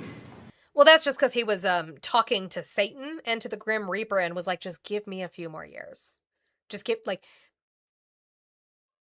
He was having a McConnell, you know that thing he does where he freezes? He was having a moment. Senator Bernie Sanders appears to nudge Senator Jeanne Shaheen as if to say, watch this. McCain waves his hand to get the attention of the Senate clerk, pauses for just a moment, and gives a dramatic thumbs down. An audible gasp on the Senate floor, and then commotion. Some Democrats can't contain their excitement. Senator Elizabeth Warren leans in to get a better look and breaks into applause. Senator Dianne Feinstein, a single assertive clap. Senator Sherrod Brown slams his hand on the desk in affirmation, while some Republicans, like Senator Marco Rubio, stare in disbelief. To be fair, that's just his normal face now. He sold his soul, and that's just his face, to be fair. Senator Bill Cassidy drops his head. Senate Minority Leader Chuck Schumer turns and waves his arms, apparently trying to quiet them, as Senator John McCain turns around and walks back to his chamber desk all alone. Mr. Reid. Making history. W is John McCain. We will always love you for that. Okay. Moving on as we continue. Oh, Doge checks. Are we getting our Doge checks, Mark, finally? I've been waiting. I'm just asking. I'm sure you know, Mark. Where are our Doge checks at? We've all been waiting. Okay. And our tariff checks. Where are those? Huh. Interesting. Awesome. Okay. So let's go to mail-in ballots here. Donald Trump came up with this story in Michigan about mail-in ballots, which I thought were interesting. And hopefully there will be no mail-in ballots. Mail-in ballots are inherently corrupt, except for illness, disability, military. I hate that it's so quiet. I'm going to replay it again. I'm going to mute my mic just so there's no background noise.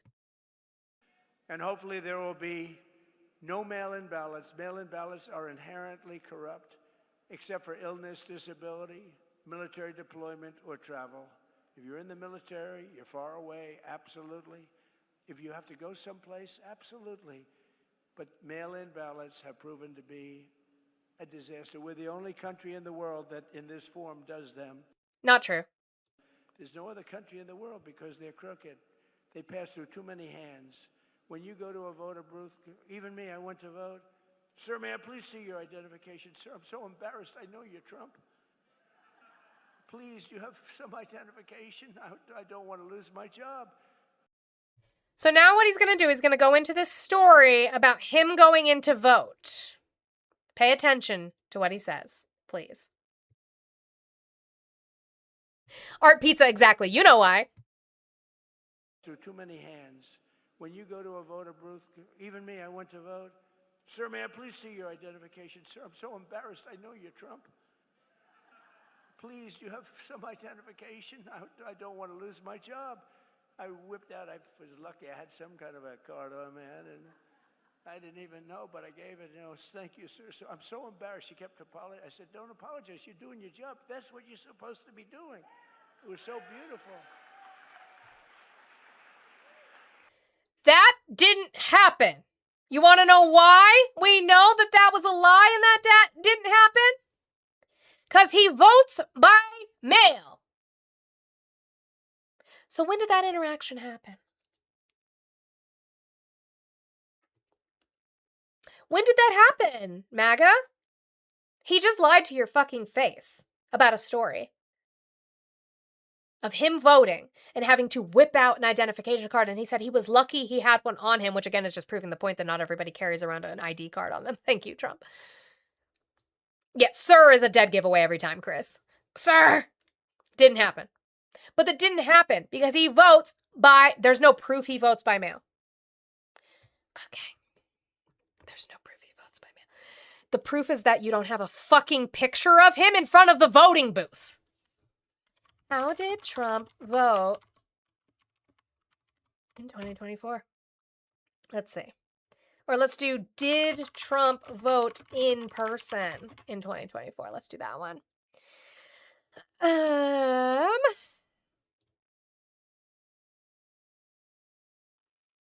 Let's see. This one, it says he voted in, he dropped off his ballot. Let's see, cast his ballot in 2024. Why? I don't want that. I don't want that. But he voted by mail in his special election. I do remember that. Here's his special election. What excuse are you going to give him for this one? Oh, no. You're not... I need the... Why is it not giving me the... Oh, no. It's not giving me the volume. That's weird. Hold on.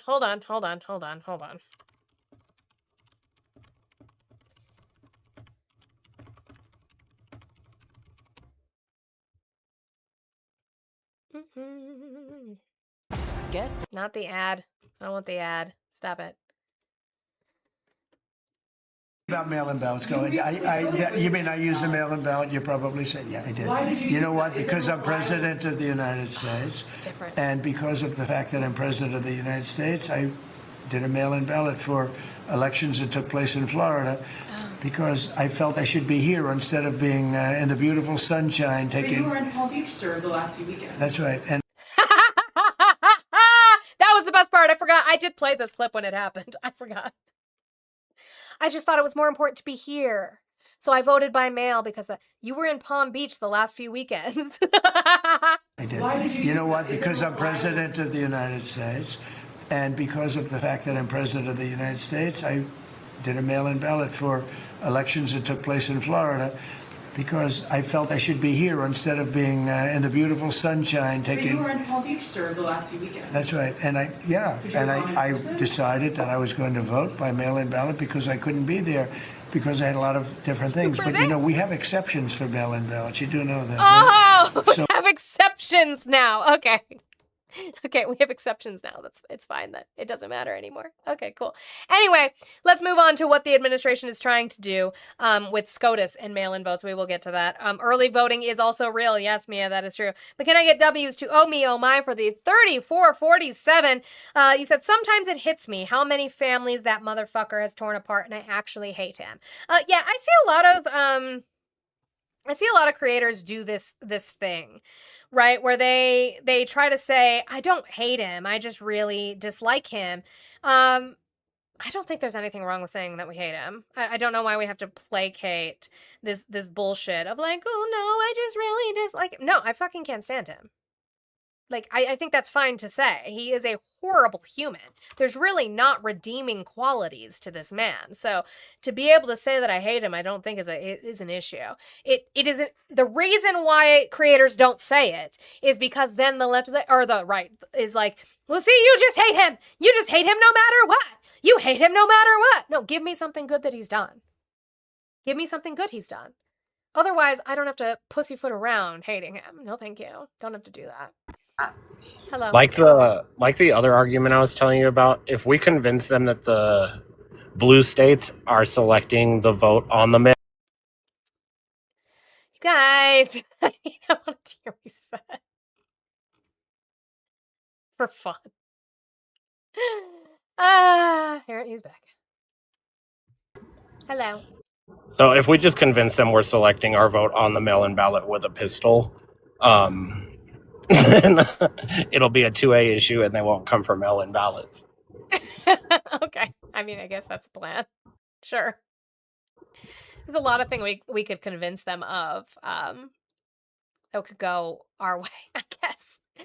Okay, so Donald Trump, though, the administration, has asked the Supreme Court to restore key parts of President Trump's election integrity executive order, including provisions directing USPS to change federal mail ballot procedures, arguing lower courts blocked the policy before any final agency action. They're desperately trying to get this done before the midterms. They don't have time. They do not have time.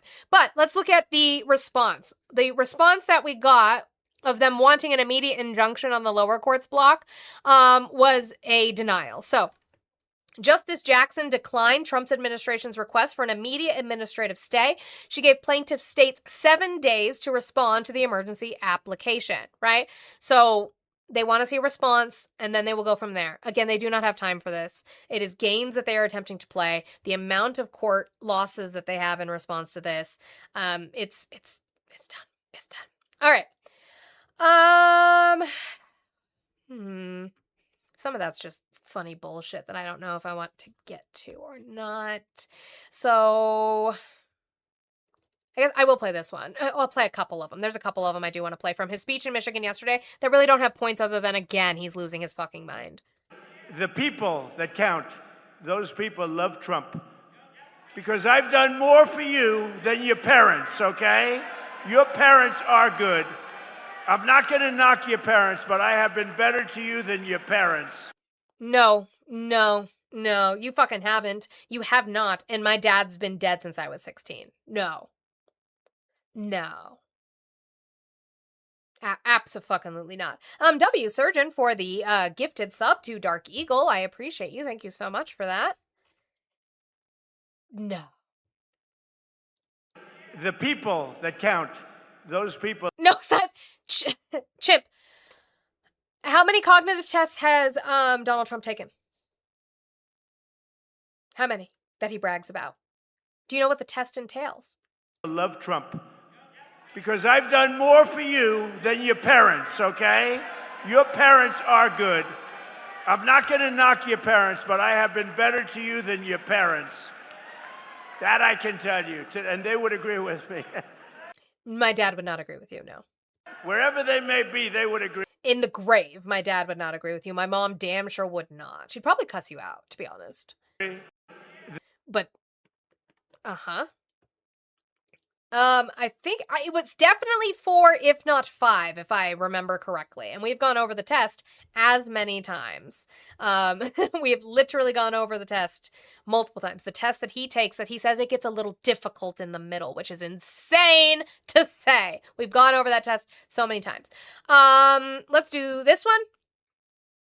About the reflecting pond. Don't worry, guys. It's being nursed back to health by Nurse Joy. All over the city, and monuments and waterfalls and everything. The beautiful reflecting pond where we get, I mean, we did some job. Somebody comes along and starts cutting it with a knife. They're sick. It's in the hospital now, but it's going to get better very soon. It's almost ready to open. I'm sorry. Where's the reflecting pool? Where is it? Where's it at? Cutting it with a knife. They're sick. It's in the hospital now, but it's going to get better very soon. It's almost ready to open. Okay. See? It's fine. It's in the hospital with Nurse Joy. Just give it a minute. It'll be fine. Nurse Joy will take care of it. Doom, doom, doom, doom, doom. The reflecting pond is fine again. We're good. We are good. The reflecting pond is fine. What? Let's do this one. Donald Trump talking about his father and planes. Again, planes at the Revolutionary War, but apparently not planes when his dad was alive. I had a wonderful father, right? And he was a hard worker. He was in the real estate business. And for him... It's clearly a joke, is it? He didn't laugh. Where's the joke?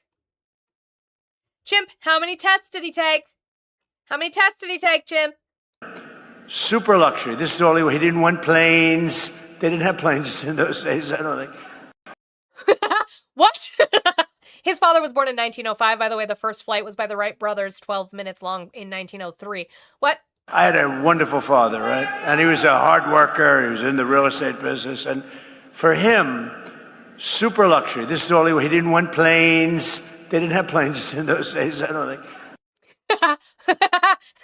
But there were planes at the Revolutionary War, Trump. How could your dad not have planes in the 1900s when there were planes in the Revolutionary War? What are we talking about here? And then for my Latinos, how do you say Mexico? How do we say Mexico the correct way? Anybody? Anybody? It's not like this. For years, you watch companies move production from America down to Mexico. Mexico. I love the way there's a very nice president of Mexico. You know that. She's very nice, and she speaks beautifully, and she calls it Mexico. No, she doesn't. Because she is Mexican, and she is Latina, and you say Mexico. There's still a C there, you dumb bitch. Mexico. No, it's Mexico. Yes, the X gets pronounced a lot of the time like an H. You say Texas is Tejas. But not Mexico. It's Mexico. What the fuck?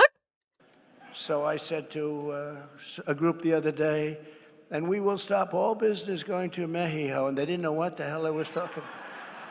It didn't come out as well, Sean. It didn't come out as well. A lot of people don't know that Mexico has a C in it, Chris. A lot of people don't know. Eli, I need this for the board. For years, you watch companies move production from America down to Mexico. Mexico. I love the way there's a very nice president of Mexico. You know that. She's very nice, and she speaks beautifully, and she calls it Mexico.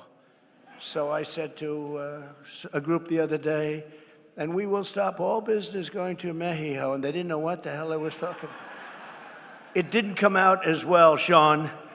It didn't come out as well. I don't remember, Eli. He says so many dumb things all in a row. Trump is hilarious. He's hilarious because he's stupid. That's bad. And then the last little bit that I wanted to show from his rally yesterday was that somebody called him a pedophile protector, which he is, and he called them in response a communist, which I don't understand the correlation. Are you admitting that you're a pedophile protector? Mexico with 2 X's. It's causing tremendous problems for you. Okay, Peggy Hill. In Mexico. Listen, my husband just showed me a video of some white bitch who made chilaquiles, and she could... Chili killies.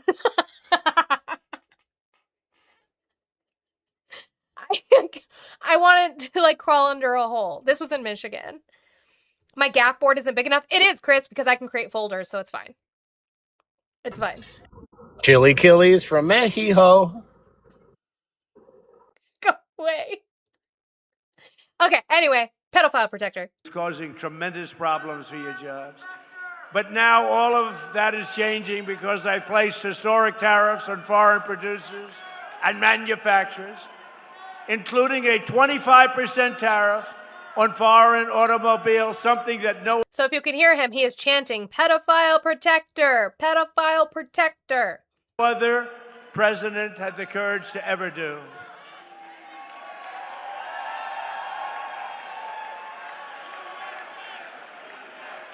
He's a communist. He's a communist. I'd rather be a communist than a pedophile protector, personally.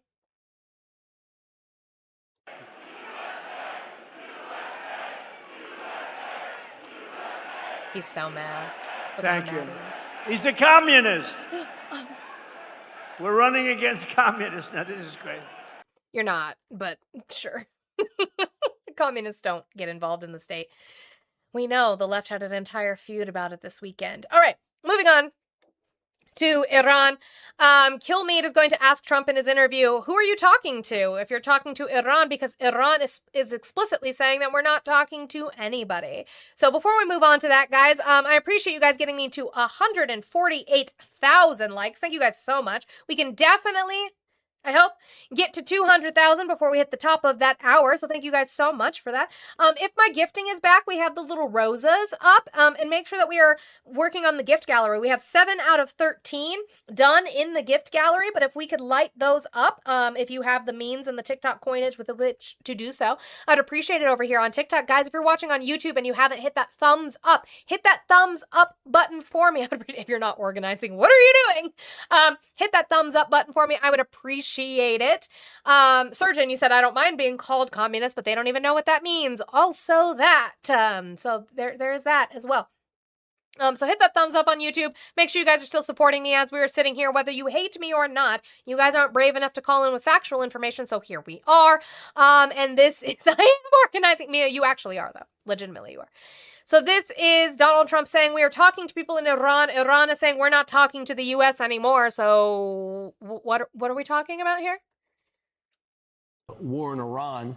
I know you're going to be talking about that today with the Prime Minister Benjamin Netanyahu, and you're going to be. We hear that you're talking right now with leaders on Iran, but Iran has come out publicly and said we're not talking to the U.S. We're going to pause as long as they're paused. We are talking a little while ago because. So could you tell me who you're talking to, Mr. President? For some reason, we can be in the midst of a beautiful discussion, and they'll come out and say, we're not talking, or we didn't discuss nuclear. Well, that's all we discussed because they'll never have a nuclear. So they're lying and you are talking to them?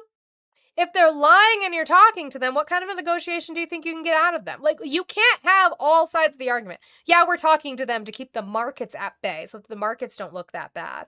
But also, we can't trust them because they lie, and they're lying now about the talks. Which one is it? The weapon, they understand that. And we have had some very good talks. And very interesting with Lindsey. He was very much a hawk, as you would say, on Iran. And over the last few weeks, I would say that he became like, if you could make a deal, it's better making a deal in this case than just destroying the rest of the country. We've destroyed. Duh. We said that. We said you shouldn't have done Midnight Hammer. You shouldn't have tore up the JCPOA, you big dummy. We said that. Duh. Most of it, frankly, but what's organization without the framework? Can't stand y'all. He was somebody that said it's a good time to make a deal. Nice time to make a deal. What does a good deal look like? Now, I wouldn't say necessarily he feels that way about Ukraine. He's very militant about. I mean, Lindsey liked war, to be honest with you, okay? You know, I said, you're a nice guy. How come you like war so much? He was a guy that liked war. So again, we didn't get an answer. Who are you talking to in Iran, Mr. President? Who are you talking to? Okay. But it's fine because he's just going to then admit to threatening them with war crimes. So it's fine. Build. And if I go back and finish up the job, as some people would like, with the bridges, with the very easy. I could take out most of their bridges in less than an hour.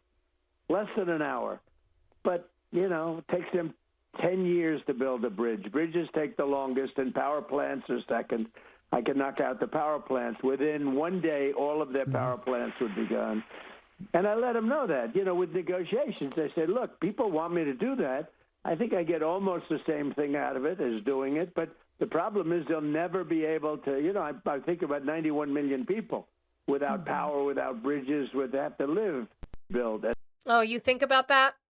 Or is it the threat? Because it's a fucking war crime, you monster. Which one is it? Before we move on to more of this, what I'm going to do is I'm going to transition real quick. We're going to go back to Iran in just a moment because it's still kind of Iran. Is them threatening them with war crimes. What we're going to do is go down to this. I had not been able to cover it yet, and I wanted to. So we're going to cover it. Tommy Pigott works for the State Department underneath Marco Rubio. The State Department is now threatening the ICC and threatening to remove themselves from it, threatening to try and dissolve the ICC. And this is happening within the State Department. I want you to wonder why. Is it because we are threatening war crimes? Is it because we want to commit war crimes? Is it because we already have? Or is it because we are or are we protecting Bibi Netanyahu because the ICC has been going after him for years because of the war crimes he has committed? But why is our State Department getting involved in international criminal courts? Common sense is what the American people voted for when they voted Donald Trump back in. Yeah, Monster D. All of the above. Yeah. Answer is D. To office. We know that also the Wall Street Journal out with an op-ed from Secretary of State Marco Rubio about his move to dismantle the International Criminal Court. This so-called court wants to try and imprison U.S. citizens, military officials outside of our laws and Constitution. So how could that all be legal? And can you elaborate on this a little bit? Well, this goes back to our Declaration of Independence, to our founding. The fact that we have always objected to overseas courts trying Americans for pretended offenses, as those founding documents say. The Secretary... Pretend? It's The Hague. What do you mean pretend offenses? Citing those documents in a video just released. This is fundamentally about our sovereignty, and we are seeing globalist bureaucrats trying to target American citizens, American service members, trying to target Border Patrol agents, trying to target ICE officials, trying to target and threatening elected American officials. Or are you just committing crimes? This is about our sovereignty, and as the ICC has never issued arrest warrants for U.S. citizens. I haven't seen it. Secretary Rubio. So are we protecting Bibi? Said, if the ICC continues to try to threaten our sovereignty, they will know the full power of American resolve. All right, Tommy Pigott, great to have you with us this morning. Thank you. Are we going to start bombing the ICC? What was that threat?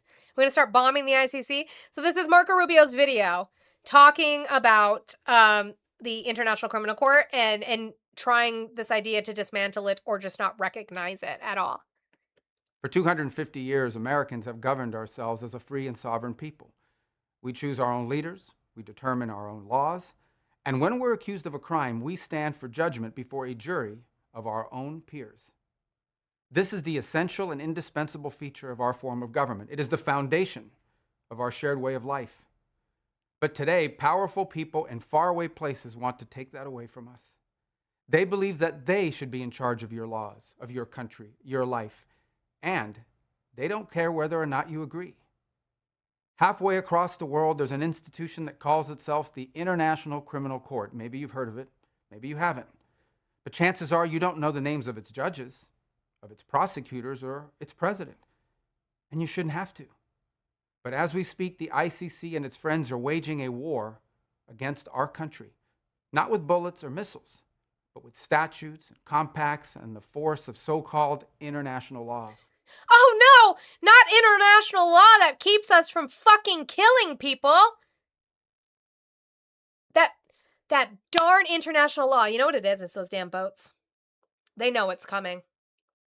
Those boats in the Caribbean. You double tapping boats in the Caribbean without any proof of what you're bombing. The double tapping or triple tapping of the school in Minab, where you killed hundreds of Iranian school children. You know it's coming. This is fear.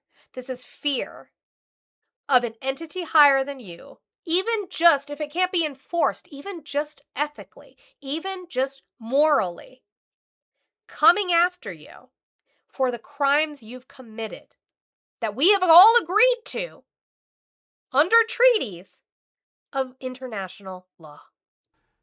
When the ICC was born 24 years ago, they told us that it was merely a narrow backstop, a global court that would step in to prosecute only the gravest offenses, things like genocide and war crimes, and only when a nation's courts were unable to prosecute them on their own. But the truth is, it was something far more radical and extreme. It was a global tribunal staffed by unelected globalist bureaucrats who claim their power is almost unlimited. The danger... Against who?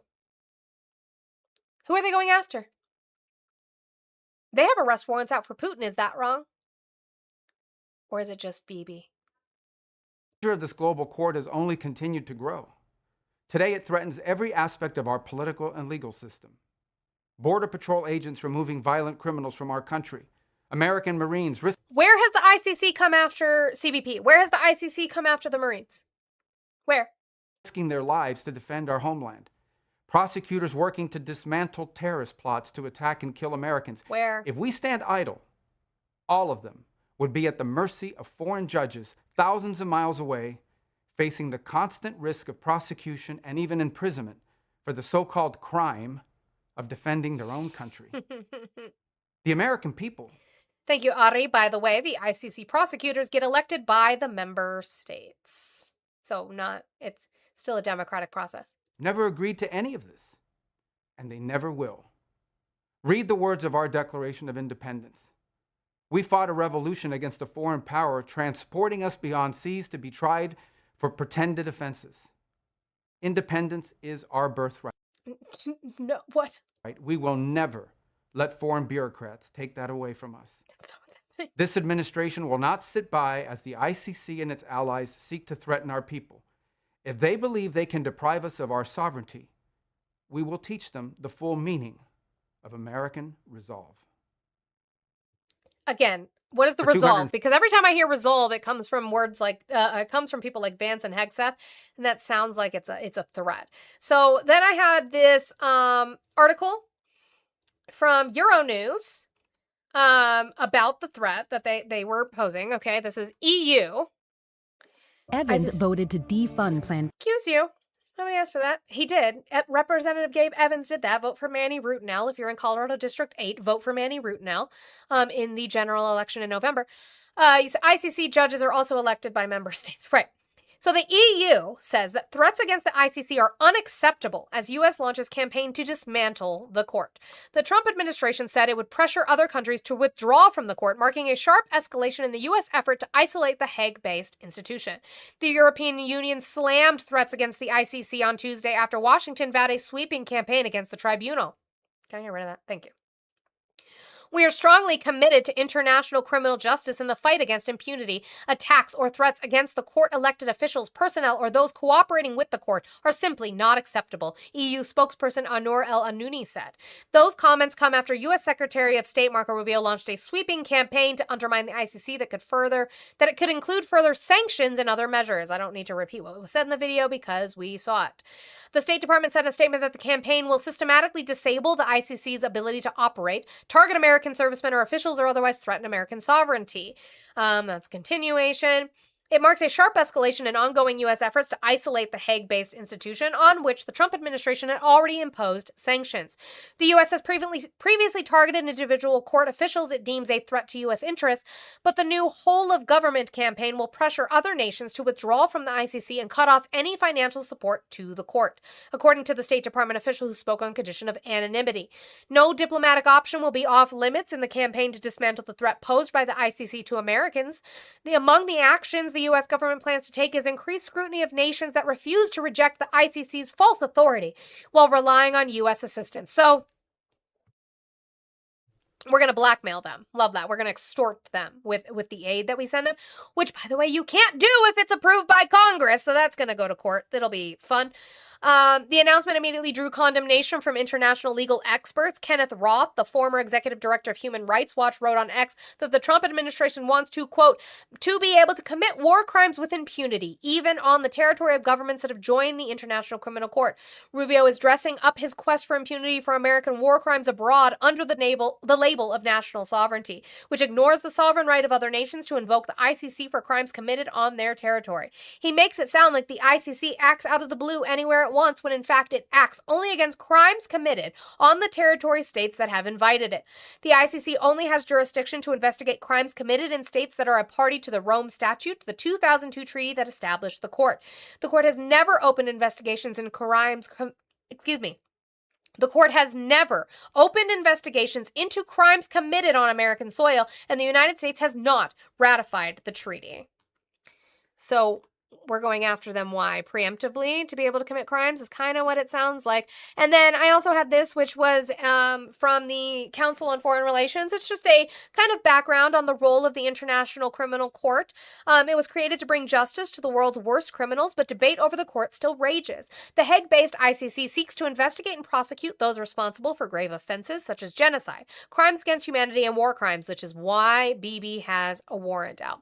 Despite its significant global representation, dozens of governments are not parties to the ICC, including China, India, Israel, Russia, and the United States. Do you want to be a part of that? I wonder why. In July 2026, the Trump administration announced a diplomatic campaign to dismantle the ICC. The ICC, which was established in 2002 and boasts 124 member countries, plus the Palestinian territories, seeks to hold accountable those guilty of some of the world's worst crimes. Champions of the court says it deters would-be criminals, bolsters the rule of law, and offers justice to victims of atrocities. Since its inception, however, the court has faced criticism from many parties and failed to gain the membership of several major powers, including the United States, China, and Russia. Only 2 countries have ever officially withdrawn from the court, while 3 others are currently undergoing the withdrawal process. The court has also faced particular criticism from some African governments, which argue its prosecutions have disproportionately targeted the continent. They go over this. In the aftermath of World War II, the Allied powers launched the first international war crimes tribunal known as the Nuremberg Trials to prosecute top Nazi officials. It wasn't until the 1990s, however, that many governments coalesced around the idea of a permanent court to hold perpetrators to account for the world's most serious crimes. The United Nations had previously set up ad hoc international criminal tribunals to adjudicate war crimes in the former Yugoslavia and Rwanda, but many international law experts considered them inefficient and inadequate deterrents. Trinidad and Tobago requested that a UN commission look into the creation of a permanent court in 1989. In the following years, such efforts gained support, especially in Europe and Africa. The African bloc is the ICC's largest group, though the relationship between some of the leaders and its 33 member countries and the court has become more tenuous in recent years. The European Union is also a staunch supporter of the court. It adopted a binding policy, which it cites, thank you so much, in support of the ICC in 2011. The ICC's founding treaty was adopted by the UN General Assembly at a conference in Rome in July 1998. After being ratified by more than 60 countries, the Rome Statute entered into force on July 1st, 2002. So it tells you which members. I really thought, how does the court work? The ICC is based in The Hague, a city in the Netherlands that hosts many international institutions and has field offices in several countries. The court carries out its investigative work through the Office of the Prosecutor, led since 2021 by British lawyer Karim A.A. Khan, who previously served as Assistant Secretary General of the United Nations. The court has 18 judges, each from different member countries, and elected by the member states. W. Ari, for your information and your wealth of knowledge. I love your big brain. It requires its members to seek a gender-balanced bench, and the judiciary must include representatives of each of the United Nations 5 geographic regions. Judges and prosecutors are elected to non-renewable 9-year terms. Again, W-R-E and your big brain. Non-renewable. 1 term. The court's president and 2 vice presidents are elected from among the judges. They, along with the registry, handle the administration of the court. The court has jurisdiction over 4 categories of crimes under international law, and this is why I think it's important. If we're going to go about dismantling this court, we need to understand what it is and what it does, and why they're going after it. Genocide, or the intent to destroy in whole or in part a national, ethnic, racial, or religious group as such. War crimes, including grave breaches of the laws of war under the Geneva Conventions and serious violations under customary international law, such as torture, taking of hostages, willfully causing great suffering, intentionally attacking civilian populations as such, attacking undefended civilian property, schools, historic monuments, or hospitals, hospitals, using starvation of civilian populations as a method of warfare, or using child soldiers. Crimes against humanity, or violations committed as part of a large-scale attack against any civilian population, including murder, rape, unjust imprisonment, slavery, persecution, torture, or apartheid. And crimes of aggression, where a political or military leader plans or executes the use of armed force by a state against the territorial integrity, sovereignty, or political independence of another state in any other manner inconsistent with the UN Charter. Putin. So what's so bad about this? And then it tells you how they open an investigation, what the prosecutor must do, how it is funded, what investigations and cases has the ICC opened. I thought it was a brilliant fucking document. So I will have that in my Discord for you to go through if you wish to understand this headline that came through about them going after the court in a way that, for some reason, I feel like it did not get enough attention. It did not get enough attention. And so I wanted to bring it up, and I thought that that was the perfect transition moment to bring it up. And as Eli put to Marco, Stop breaking the law, asshole! And then maybe that won't happen. So W's. Yes, the Council on Foreign Relations is great. All right, let's go back up to Iran, and let's do some coping and pretzeling from Jesse Waters.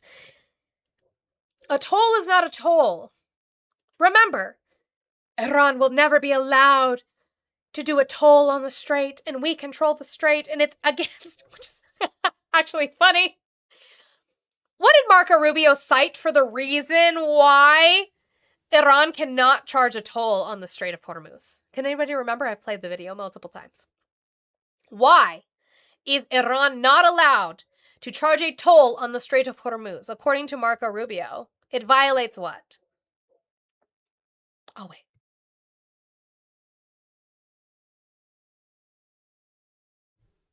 International laws over international waterways. But I thought we don't recognize international law, Ari. I forgot. It violates international laws over international waterways, but apparently we don't recognize international law, so I guess it's okay to charge a toll. Well, according to Jesse Waters, he's going to pretzel to try to make a toll sound like a service fee, and to make it sound better to say, hey, we might just have to suck it up that Iran is going to charge this. And Jessica Tarlov calls him out for it. People are telling me, why don't we give peace one more chance? So I guess they're back to talks. And now here's what the talks are about. A toll is not a toll. A toll can be a service fee, like the Strait of Malacca. They want to make that the Strait of Hormuz. So Indonesia, Malaysia, Singapore, they do like an environmental service fee for a few boats. It's not like a blanket toll, but at least it would make the Iranians save face. Now, while we talk, we're still bringing back a lot of firepower, and some special operators are now. So we're okay with them charging a service fee for them to save face? Is that what we're doing, Jesse Waters? We're okay with that? Don't ever say that again, Arf. Kidding me. On theater, so that'll be interesting. We had Kellogg on the other day, and he said, you know what happens, Jesse, when you play sports? You let a team hang around a little too long, and then something happens. Ball bounces differently. Maybe someone gets hurt. The next thing you know, you're like, whoa. That's why he thinks you got to finish people off, and you got to finish them off quickly. Luckily, we got polling that says Republicans are trusted more on Iran than Democrats, and oil's now come. I would like to see that poll. I would like to see that poll that Republicans are trusted more on Iran than Democrats. Where's that? From $100 to $87 a barrel, which is great, but there's still a lot of work to do. You're going to buy the dip with the oil, Jess? I don't know. I'm sure Trump will post in a few minutes what we're supposed to do to get that market manipulation all geared up for another day. So I guess I'll follow whatever he and his kids and Jared Kushner are investing in. That fancy footwork that Jesse just did about an environmental toll being okay because it lets the Iranians save face is insane. That's basically just saying Iran will continue to control the Strait of Hormuz in perpetuity. And maybe that's what that means. Like that is what that means.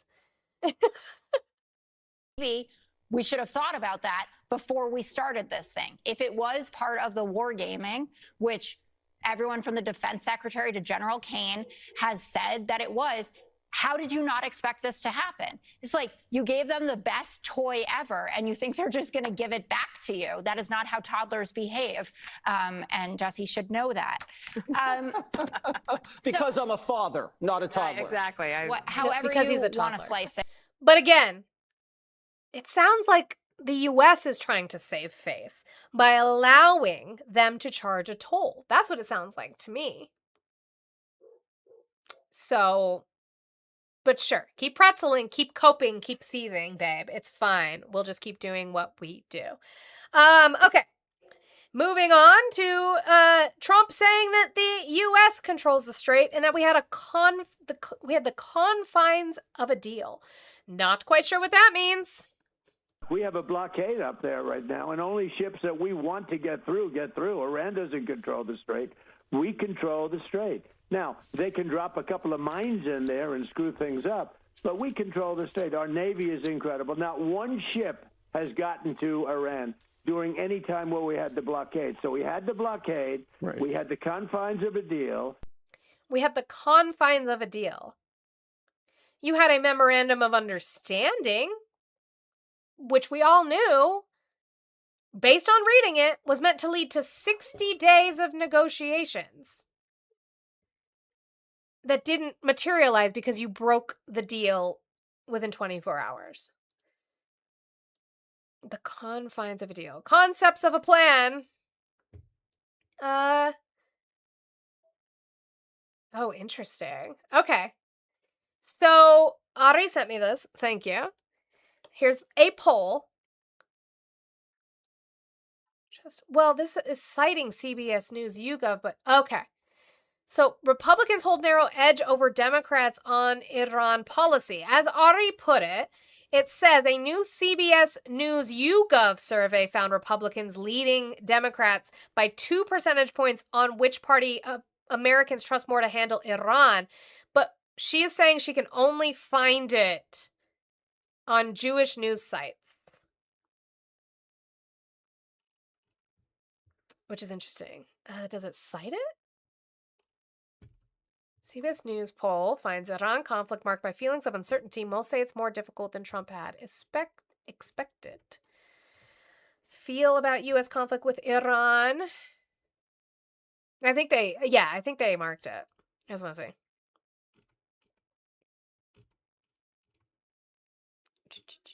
Well, because we've seen this one. They cited this one. We talked about this one this week. In the conflict. Republicans are so full of shit. Trump makes thing. I'm looking for the one that they're citing.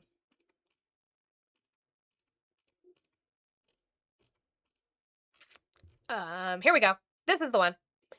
Through it all, the public doesn't necessarily see answers on Iran across the political aisle either. Democrats don't have a perceived edge on an approach to Iran in comparison with Trump and the Republicans. Who has a better approach to Iran? Trump and Republicans 32%, Democrats 30%, neither 22%, 15%, not sure. I don't know if Jesse Waters should be citing something that's only 2 percentage points ahead. Which to be fair, he didn't cite that it was only 2 percentage points. He said that Republicans are trusted more than Democrats, making it sound like it was in the majority when it obviously wasn't. So again, thank you, W's to Ari once again.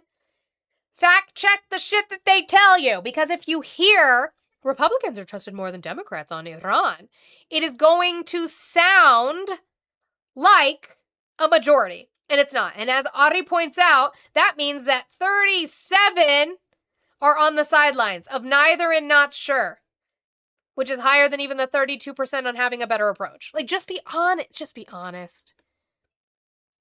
Just be honest about it. But Jesse Waters can't do that. So, and then this was what I started with. This was part of the clip this morning that I cut because I want to hear you say this. I want you to hear him say this because I don't understand what the fuck he's talking about. Down faster than at any time in the last 6 years. When the fuel comes down, which it did for a little while, then they didn't behave and I had to go back, and now they're behaving again. You know, it's like playing a banjo. But every day we're fighting to put more money in. What? Then they didn't behave and I had to go back, and now they're behaving again. You know, it's like playing a banjo. Does he mean the, like, back and forth? Does he mean like a pendulum? It's like a banjo. You know, like playing a banjo. Yeah, like playing a banjo. I don't... Sure. Cool. Before we pivot to this section on elections, as we hit that top of that hour, I know there's not a lot of you in here, but there's a decent amount, and thank you for being here. I am Monica, just Monida. Thank you guys for being here. I have an hour left in my show today. I go live now from 9 a.m. Mountain Time till noon Mountain Time. Monday through Friday is when you guys will see me. Thank you guys for tapping. We did not hit 200,000 within that hour mark, but I know you guys are trying very, very, very hard. So keep trying for me. Like I said, I would like to see 250,000 before we end today. If we can get there, Monty, ha! If we can get there, I would appreciate it so very much. So let's keep working on those taps, please. I have the rosas, which we still have not finished or completed, and I would love if we could work on that. Don't forget about my gift gallery as well. It is Tuesday, so we have the rest of the week to finish. You are trying. You are trying. Ruben, why are you always late with your comments? Hi, Ruben. Bye, Ruben. You're always so late. We're not even talking about the ICC anymore. Anyways, so let's make sure that we are working on the gifting goals here on TikTok, please. Thank you so much. Mwah. Mwah. Thank you, Mia. I love you so much. I appreciate that. Thank you for the kisses. Thank you for the kisses. So thank you. If you're watching over on YouTube and you haven't hit that thumbs up button, I would appreciate it if you do so. I see that we have dropped in viewership, and that is totally fine because it's not like Trump supporters are adding anything to the conversation anyway. So we will keep doing what we do, which is to inform, to educate. Maybe you haven't seen these things. Maybe you haven't thought about it this way. And so that is my goal here. Also, as we're sitting here, we have 25 left in my goal today before we end. If we could work on that with a $1 train or a $2 train, we could definitely get that accomplished. Thank you guys so much for the support that you're giving me, especially since I increased my goal, since I'm doing about $50 an hour and paying for the labor. You guys are paying for it and crowdfunding for it, and I appreciate it so much. So 5 left. Let's make sure we get those Antifa dues in as the month is ending, and we keep going here. All right. I can't remember his name. And it's bothering me that I can't remember his name, but you have this Republican representative come on to Fox News. And again, new polling continues to show that Democrats are favored to win the House. And so they have to go on with their bullshit to try and convince you otherwise. Is that the Democrats haven't gone socialist, they've gone communist, taking on private property rights, talking about exorbitant tax rates and confiscating basic private property. So show me one. No, that's not Troy Nehls. Troy Nehls is like bald. I thought this guy has like the word hair in his name. I think that's the like always the funny part, but I can't find him and it's bugging me. I've played clips from him before and I can't find him. Show me one Democrat in Congress currently that is proposing taking away property rights, specifically private property rights.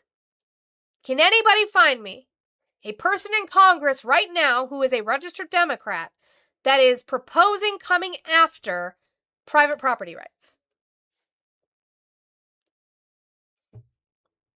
Dan, you can say down with the batshit crazy left. That's fine. That's not an answer to my question. Can anybody find that? Is that the Democrats haven't gone socialist, they've gone communist, taking on private property rights, talking about exorbitant tax rates and confiscating basic private property. So the contrast is our friend. We think the more time we spend back at home talking to folks who are impacted by the laws we passed, the better we're going to do in November as we contrast freedom versus communism. This message is not working. It's working for MAGA, but MAGA is not enough for you guys to win seats. So no, that's actually not working. Greg Thomas, you said, look, I'm not into the far right and I'm not into the far left. We need to meet in the middle before it's too late. We are all the same people. We struggle, want the same things. We're all humans trying. I wish I could say that that's true. I wish I could. But we have an entire group of people and people in power who want to see me not exist, or they want to see me oppressed. They want to see people that I love in my life dead or oppressed. So unfortunately, I don't know that we can meet in the middle. I don't know that we do want the same things. I wish I could say that we do. But the amount of people that I have seen come on here and critique people for being poor and praise and bootlick for the rich who aren't helping anyone. The amount, I mean, I don't think mansions should exist. Right. Well, but again, yeah. But my leftist views on private property have nothing to do with Democrats who are currently in Congress. There it is, Mike Harrydopoulos. Thank you. See, I knew hair was part of the name because I always think of it with his wild hair. That was Mike Harrydopoulos. Thank you, Blue. W's to Blue for the fucking research in the background of why I couldn't remember that guy's name. W. Where are we going to get to the middle? Where are we going to get to it? When we have people like this talking about the Democrats, I'm not even a Democrat, talking about the Democrats like this. These are people dressing his mouth. You don't have that suit at home? I don't. Very popular in the Democratic Party. But that just underscores, Sean, the people you mentioned, the names you mentioned, AOC. So what they were talking about right before this, which I have the video on my actual page, they were talking about Hassan. They're talking about Hassan Piker. I don't even fucking like Hassan. I've said this on my channel many times. I think he is a tool for a movement. I think he is good at breaking those barriers down on establishment Democrats. It was Hassan. But my thing is that them continuing to bring him up shows they're scared of him. And has anybody ever, I know I'm not going to say the phrase right, but has anybody ever heard the term, breathing power into your enemy? By continuing to talk about him, by making him seem bigger than he is, you're giving him the power that you're scared of him having. And that is all that Fox News and Stephen Miller is doing with Hassan Piker specifically. I don't think it was productive for him to wear that stupid fucking outfit. We haven't even talked about that on my platform. I don't think it was productive for him to do so. But I also don't really give a fuck about clothes. I don't fucking care about clothes. Was it productive? No, because the day that he did interviews and things, Hassan Piker, the day that he wore it, the day he did interviews wearing it, nobody actually paid attention to what he fucking said because they were so focused on the suit. That's why I don't think it was productive. But it was also clothes, so I don't fucking give a fuck. But you are breathing power into the person that you're scared of having power by continuing to talk about him. Anyway, that was the conversation previous to this clip that I did not show today. I have it on my Twitter, but I didn't show it. But this is who they're talking about now. Don't have that suit at home? I don't. Very popular in the Democratic Party. But that just underscores, Sean, the people you mentioned, the names you mentioned, AOC, Bernie, the Squad, Omar, these are people who even 10 or 15 years ago would have been relegated to the outer extreme fringes of the Democrat Party. Based on what policies? Because you guys tried to paint AOC like this. No, Cuomo, I agree with you. You tried to paint AOC as some far left lunatic communist. She's not. She's absolutely not. So what do you mean she would be on the fringes? Because you guys tried to paint her that way and she still won her race during a very moderate Democrat establishment administration. A situation where the only people running in the Democratic Party were establishment Dems. Yeah, they're just mad he has 10 times the following. Absolutely. 100%. But what do you mean that she would be left in the fringes? Obviously she wasn't. She was voted in. They're now the center of the party. They're the heart of the party. They're the soul of the party. Are they? Why are they having so many skirmishes then with Hakeem Jeffries and Chuck Schumer if they're the heart of the party? If that were true. Are you scared? Are you guys scared of big bad AOC? I mean, I would be scared too. That's a dummy mommy if I've ever seen one. You scared? It's okay. It's okay. It's all right. So the Democrats have become a party of freaks, weirdos, losers, and crazies. But you can't laugh it off because it's deadly serious. Wow. When you give these people power, everything you know and love in this world falls apart. You have chaos, corruption, decay, violence, poverty. You guys actually believe that shit? You guys actually believe that shit? Still kicking. You see that as a slight. You see that as a smackdown. I agree with you. What policy has AOC got passed asking for a friend? You're right, which means she's not as dangerous as she appears. So stop trying to paint her like she is. Cry harder. You proved my point, you dumb bitch. Okay. Back to Stephen Miller. Says the midterms are about survival. Because they're scared. They're fucking scared. That's my point. Yes, exactly. They are communists. They call. Yeah, also that. It's projection, Blue. It's absolutely projection. It's full of freaks and weirdos and... have you seen your face? Have you seen what you want for this country? It's absolutely cope. It's absolutely projection. Call themselves the Democrat Socialists. They believe in total state control of capital. So this is a philosophy. This is an ideology. It starts with coercion, and it ends always in violent, repressive bloodshed. So it's not just a question of we disagree with them. We have a different point You mean like capitalism? of view. The very survival of freedom, liberty, humanity, your family, your children, your future depends on ensuring that we do not allow communism to take hold in America. And that's why President Trump has courageously and necessarily framed this upcoming election around keeping communists out of power. Because if they gain power, then you, the American people, will lose everything. You know, I know I've said That's my point. Yeah. It's a terrible message. It's not going to work. It's not going to move the needle for independence in the midterms. You're going to lose the House, at least. It's not working. It's not working at all.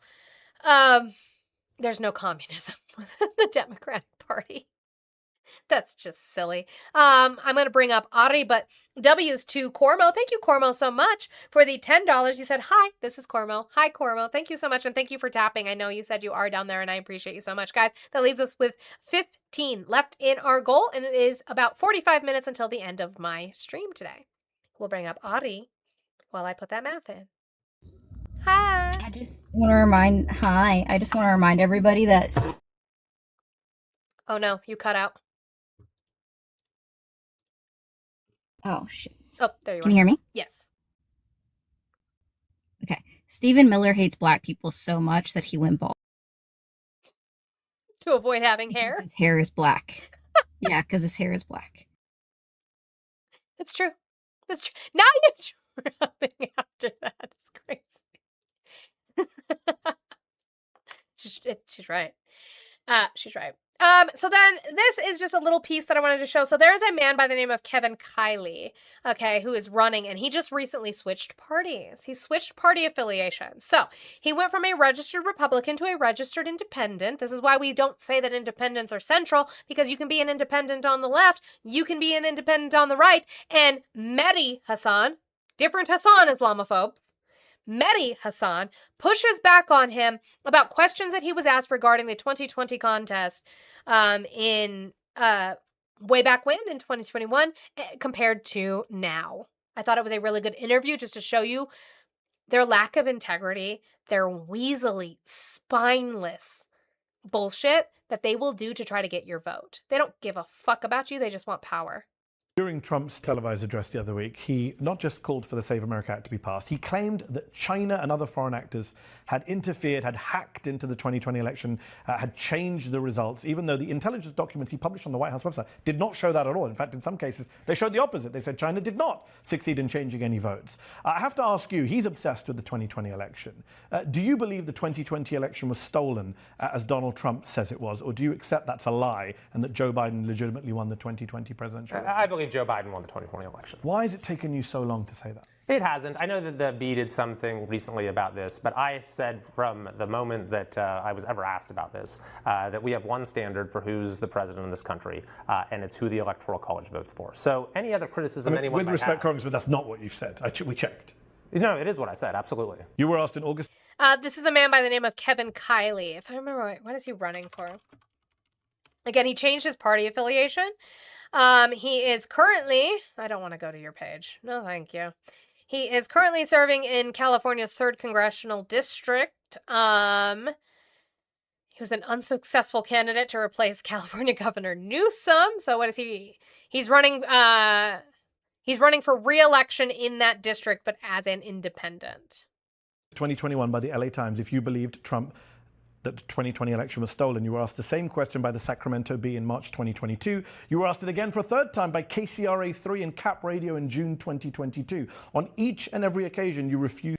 By the way, people can hate on Mehdi Hasan all they want to. I fucking love him. He has the fucking goddamn receipts. Did I put it in here? I thought I did. Receipts, proof, timeline, screenshots.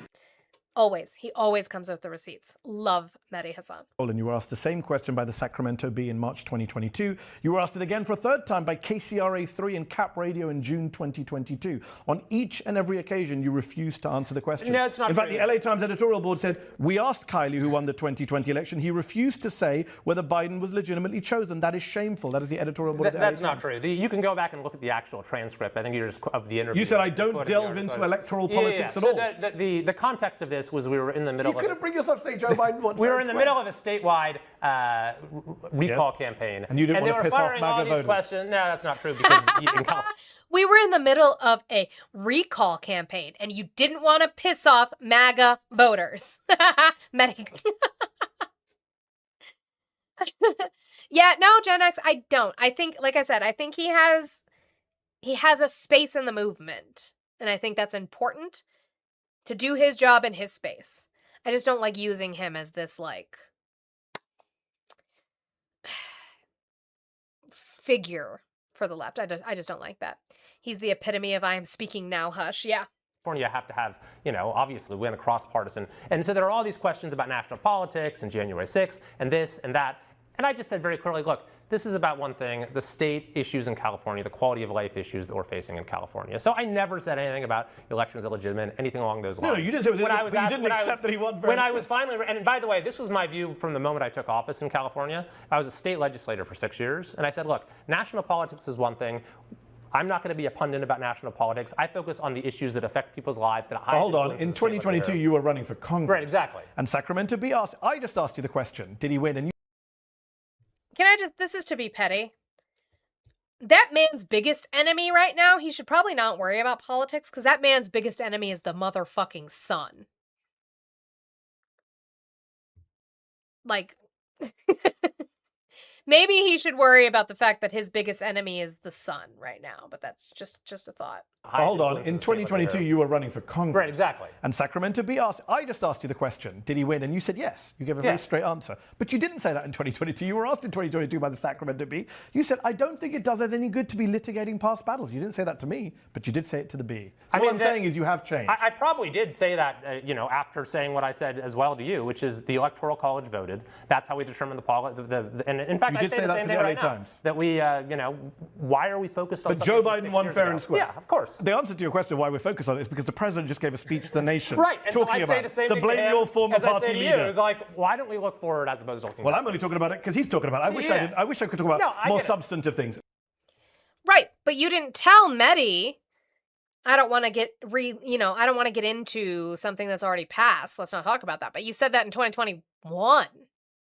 You didn't say it now. That's interesting. Okay. What do I want to get to here with what I have time with? So I'm going to try and show this. I'm going to try and show a few clips to get us through some of this shit. This is a small clip. Again, this was News Nation. I talked to you about it yesterday. It really has no place, so I'm just going to sit it here. Corey Comparatore's widow. Now, Corey Comparatore was the man who was struck and killed in Butler, Pennsylvania during the attempted assassination on Donald Trump. This is her opinion. I'm not claiming that it's right or wrong, TikTok. This is just her opinion. He was working with somebody. I believe it was an inside job inside the government somewhere. And this was political? Oh, yeah. Political. Absolutely. Now, I would like to see the full interview because I would like the context of what do you mean? Are you trying to say that what happened was staged for Trump or purposefully that your husband in his conspiracy theory life had something that people were coming after him specifically for? That it would be my question in way of context, right? I asked that question. That clip is completely out of context. It's only 17 seconds long. Does she think that there were agencies within the government were targeting her husband? Or does she think the entire thing for Trump was an inside job? I'm not sure. I would have to see the entire interview. I just wanted to make sure that you guys were able to see that. I didn't get a chance to cover this. I know that some people did, but I did not get a chance to cover this, so I'm going to cover it now. Trump reduces the size of 2 national monuments in Utah as Republicans reshape land management. President Donald Trump on Monday, again, this was July 13th, reduced the size of 2 national monuments in Utah, undoing protections established by former presidents on public lands that are sacred among many Native Americans. Shocker, we are violating our treaties that we do with the indigenous community. Wow. Bears Ears and Grand Staircase Escalante, national monuments in southern Utah, have ancient cliff-dwelling petroglyphs and scenic canyons, as well as coal and uranium deposits that state officials want made available for development. A Republican issued proclamations under the Antiquities Act to reduce their size by about 90% each. He took similar actions during his first term, but those were reversed by President Joe Biden, a Democrat. The latest move comes as Trump and other Republicans have drastically reshaped the management of vast taxpayer-owned lands concentrated in western states. Trump administration officials and congressional Republicans have sought to expand drilling, mining, and logging on public lands while removing protections for imperiled species and rolling back rules for conservation. They took the land from the people, quite honestly, Trump said at a signing event at the White House on Monday. We're giving it back. They took it away from the people or they took it away from the corporations? President Bill Clinton, a Democrat, established Grand Staircase Escalante National Monument in 1996, and President Barack Obama, also a Democrat, created Bears Ears National Monument in 2016 under the Antiquities Act. The 1906 law gives presidents the power to protect sites considered historic, archaeologically significant, or culturally important. Davina Smith Aresa, a citizen of the Navajo Nation and co-chair of the Bears Ears Intertribal Coalition, said tribal leaders had braced for a reduction since Trump was elected to a second term. She said Monday it was heartbreaking and accused federal officials of sidestepping their legal responsibility to consult with tribal nations that would be affected. From a Navajo perspective, Bears Ears is not simply a piece of federal public land. This is a living cultural site that holds our histories, our ceremonies, our traditional foods, and medicines and our ancestors' footprints. Again, just choosing to rewrite and whitewash over the indigenous history in this nation. Utah officials have long fought against the monument designation and have argued that the state should be in charge of controlling its own lands. Trump in his first term reduced their size, calling their creation a massive land grab. Combined, they span more than 3.2 million acres, an area nearly the size of Connecticut. This is a big day for Utah, Governor Spencer Cox said as he stood next to Trump at the White House. This monument designations are supposed to be the smallest area as possible to protect the antiquities. Bears Ears was the first national monument protected at the request of tribal nations that consider the land sacred. The landscape contains ancestral villages, ceremonial and burial sites, and features in some tribes' creation and migration stories.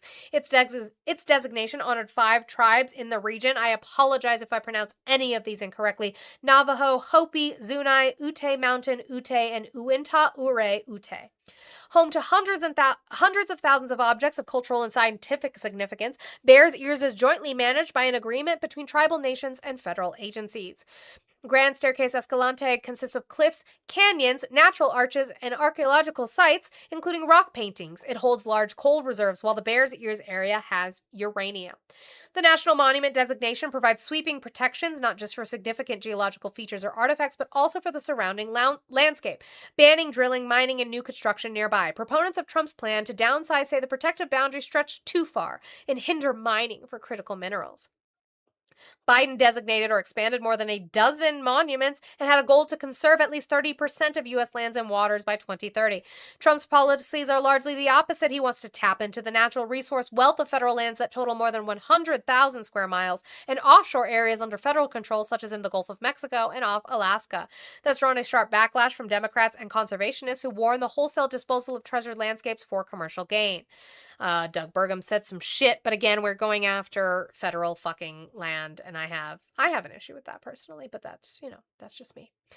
All right, I want to get into this anti-terrorism presser. I only have a couple clips. I'm not sure who this is either, so for the detectives in there, I could not find his name. I was trying to Google it, and I couldn't find it. But the Trump administration had like a small presser about anti-Antifa, anti-fascist, and designating it as a foreign terrorist organization and getting pushback on that designation in regards to the requirements needed for that determination. So we're gonna play that. As we do, remember, I have $15 left, 15 left in my goal for my Antifa dues. So let's make sure we are working on that. Okay. What I know about Antifa is that it doesn't really exist. And you just named Antifa Ost. I was wondering, is it that a different group, or what is the intelligence that the U.S. has that Antifa does exist? Yeah, well, we have those designations. They're designations on the basis of our statutes, on the basis of violent acts that members. I apologize. Kilo. Uti. Thank you, Kilo. I apologize. I said I was going to probably get one, if not more, if not all of them incorrect. Oh, God. Audrey, leave me alone. I watched the clips, and they've been here for like a week and a half.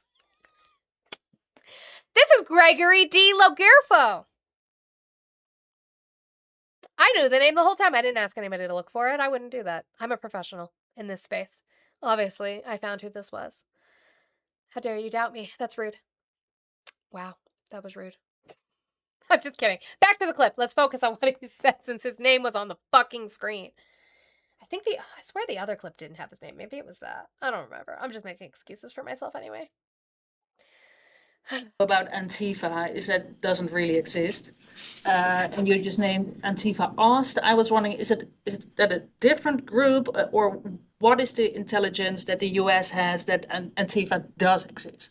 Yeah, well, we have those designations. They're designations on the basis of our statutes, on the basis of violent acts that members of those groups committed. By the way, I think they're all also designated as terrorist groups by countries in Europe. And so the other thing about this is basically a foreign terrorist organization. We have to have.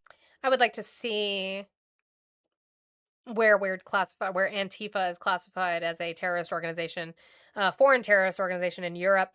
But it may be. I don't know. It may be. But, oh, yeah, DSA is going to be next, Mark, for sure.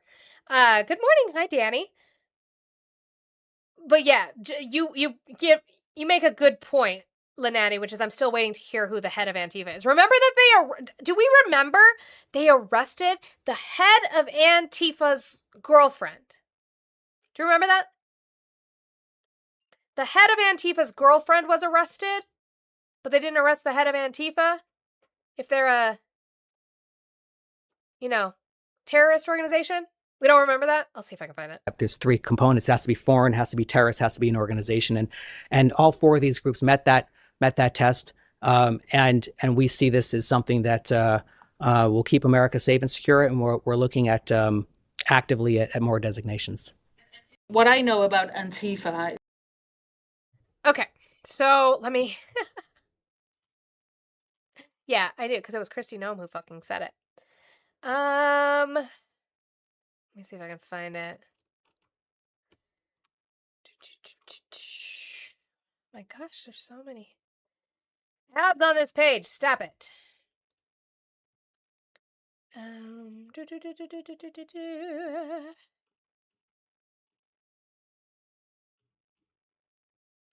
She claimed it. I'm just trying to find where she claimed it from. October 2025 roundtable, because this is from AI Overview, but I'm trying to find the original source. This is...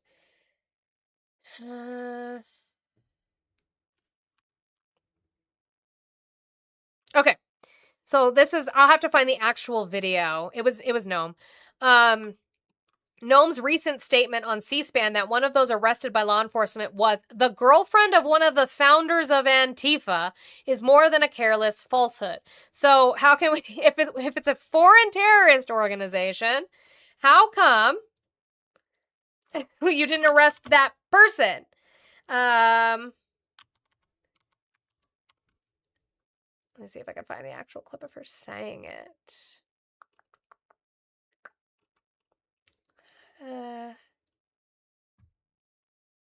Nope. Yep. The internet's forever.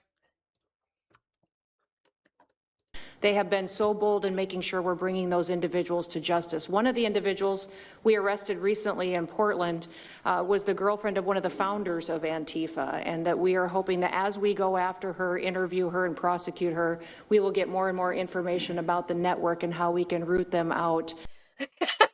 One of the girlfriends of the founders of Antifa, but we can't seem to arrest them even though they are allegedly foreign terrorist organizations. But sure. And then this same man who we learned the name of, leave me alone. See, no, it doesn't show it in the second clip. See, that's what it was. Let me go back. Gregory. So let's go to the second clip of Gregory, and we're going to start going after pre-crime now. I don't know that they ever gave a name, Gen X. I don't think I've ever seen a DOJ indictment document on her. Never seen an indictment document. As outlined in the United States counterterrorism strategy, we currently are addressing 3 major types of terror groups: narco-terrorists, Islamic or jihadi terrorists, and far-left terrorists. For all 3, we need to identify terror actors and plots before they happen. As outlined in the United States.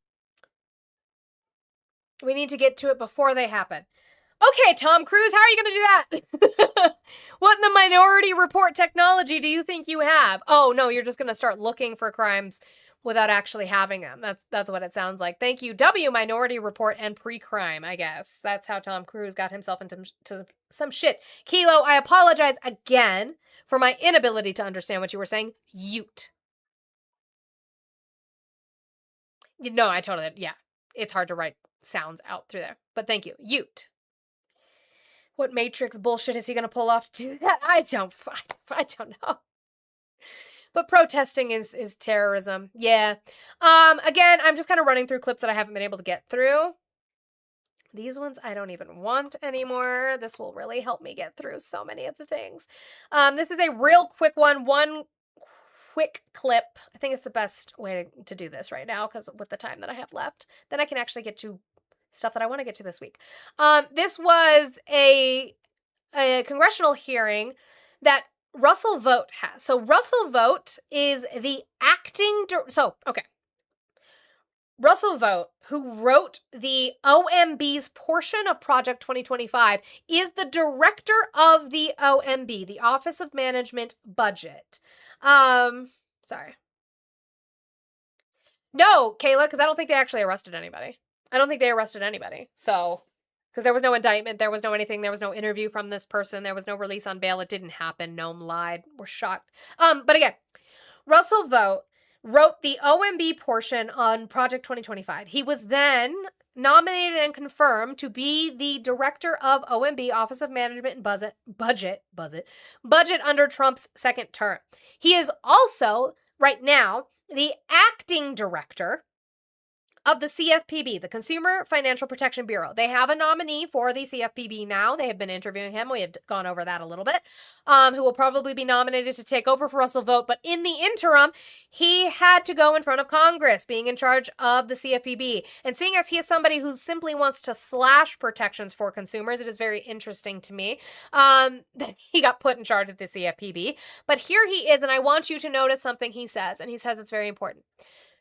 Go into the history of the CFPB. The CFPB was created by Congress specifically to protect the American people. Consumer Financial Protection Bureau, specifically to protect the American consumer. The people, not the government, not an administration, not a corporation, but to protect the consumers. And Russell Vought here will specifically say that he works for the president in this capacity as acting director, and he does not. He works for the people. Just telling you the quiet part out loud. Director Vought, is it true or false that your agency has dismissed and terminated more than 40 lawsuits and settlements against predatory companies? These were not predatory companies. Yeah. Are you friends with Capital One? With Capital One, no, I don't know. Walmart? Nope. Zelle? Nope. You reversed even settlements against Toyota, Navy Federal, Bank of America. Would you like to know why? Oh, sure. So that's the biggest issue, is that as acting director of the CFPB, that had ongoing legislation, and not only legislation, but ongoing settlements from these companies for harming Americans, you, me, your family, who are owed money from what these corporations do in their slimy business deals. He has had those settlements and those investigations dropped. He said, "Do you want to know why?" Sure. Why? Sure. Because it looks like the past directors, you're getting so defensive. You're not friends with them. I wanted to make sure it wasn't personal. You're not friends with them, right? It's a direct question. Who do you work for, Director? President of the United States. No. No! In your capacity, you, as the acting director of the CFPB, because that's the position you're in right now, not as OMB director. You are in your capacity as acting director of the CFPB. You work for the American people. Past directors, you're getting so defensive. You're not friends with them. I wanted to make sure it wasn't personal. You're not friends with them, right? It's a direct question. Who do you work for, Director? President of the United States. No. You work for the people of the United States. You do not work for the president. You have legislation and laws that we pass as elected body members here. You do not work for the president. Wrong. You take an oath to the people of this country, and we pass laws that you are supposed to enforce. You do not work for the president. So that's probably why I think the founding fathers would have a different view, Congresswoman. Oh, What? I don't... Did you pay attention to the Constitutional Congress or no? Have you done any work in reading about the history of the Constitutional Congress or no? Yeah, they would not. I am so glad this is on record. You should be fired because you work for the people, not the president. Oh, big mouth. Take your races, RACES, take your races illegal ass to back your Palestine. What? Take your races illegal ass to back your Palestine.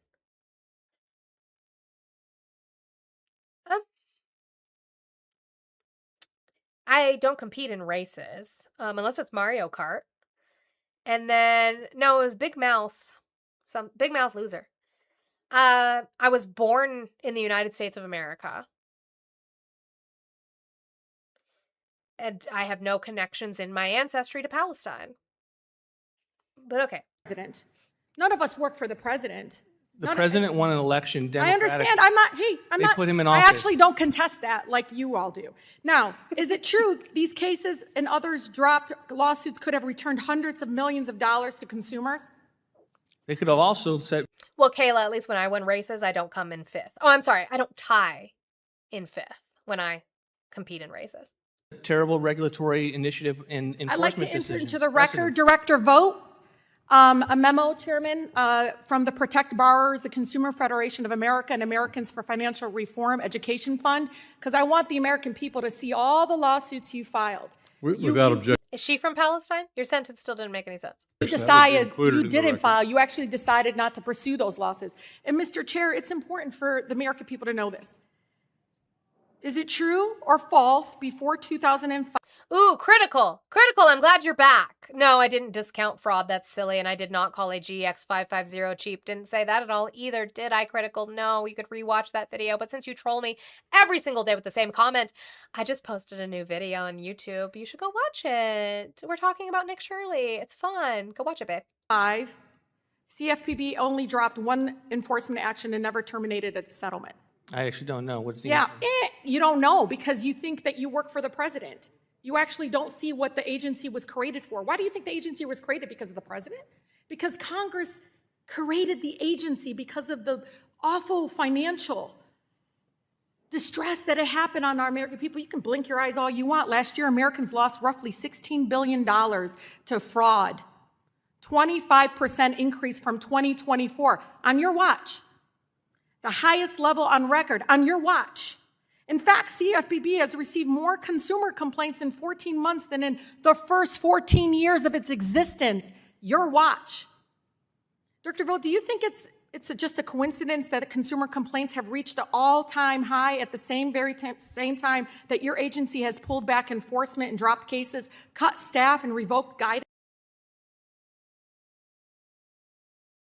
That was a really good interaction. I enjoyed it very, very, very, very much. Yeah, Mia, I don't fucking know.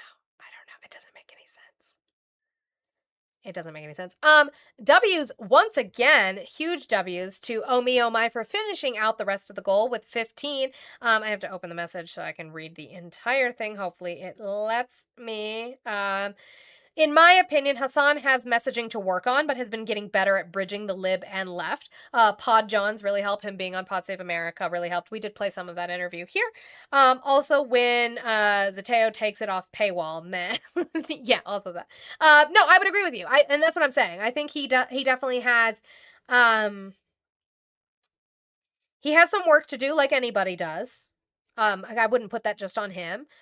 But I think he is a tool. I think he is smart. And I think that is a benefit. But I think he can also be detrimental when he wants to be and rage baity when he wants to be. And I think that's where I have an issue. Oh,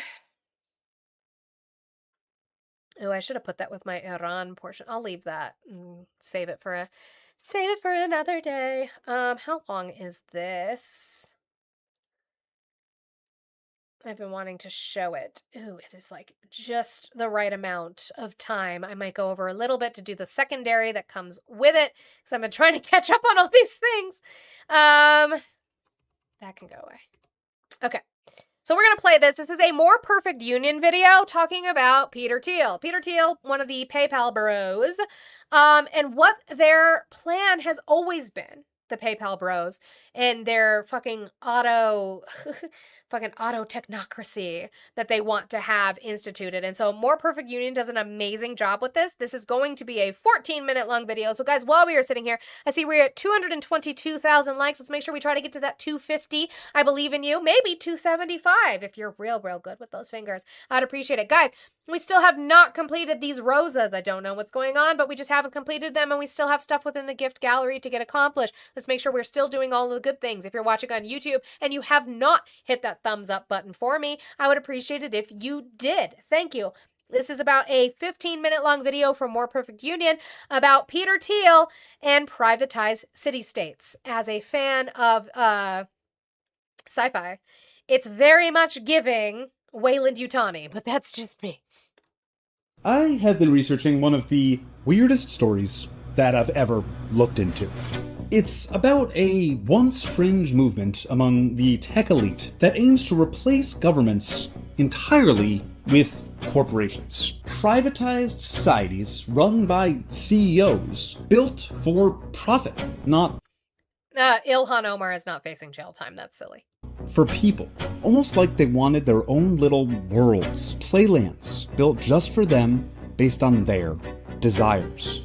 I eventually pulled away from the story because it seemed a little more silly than anything to be concerned about. But then I realized they might already be getting their way. Just look at Doge and Palantir replacing or breaking the basics of the government. The plans for a futuristic, privatized new Gaza. AI infrastructure growth that seems immune to public opinion, and invasions of countries seemingly at random. A new power structure in society that will overcome the existing democratic power structures. When billionaires suddenly have a tremendous amount of power and democracy has been proven to be exceedingly vulnerable. So I decided to dig back in. What is this movement? Where did it come from? How did the people involved get so powerful? Where is it going? And importantly, what can we do to stop it?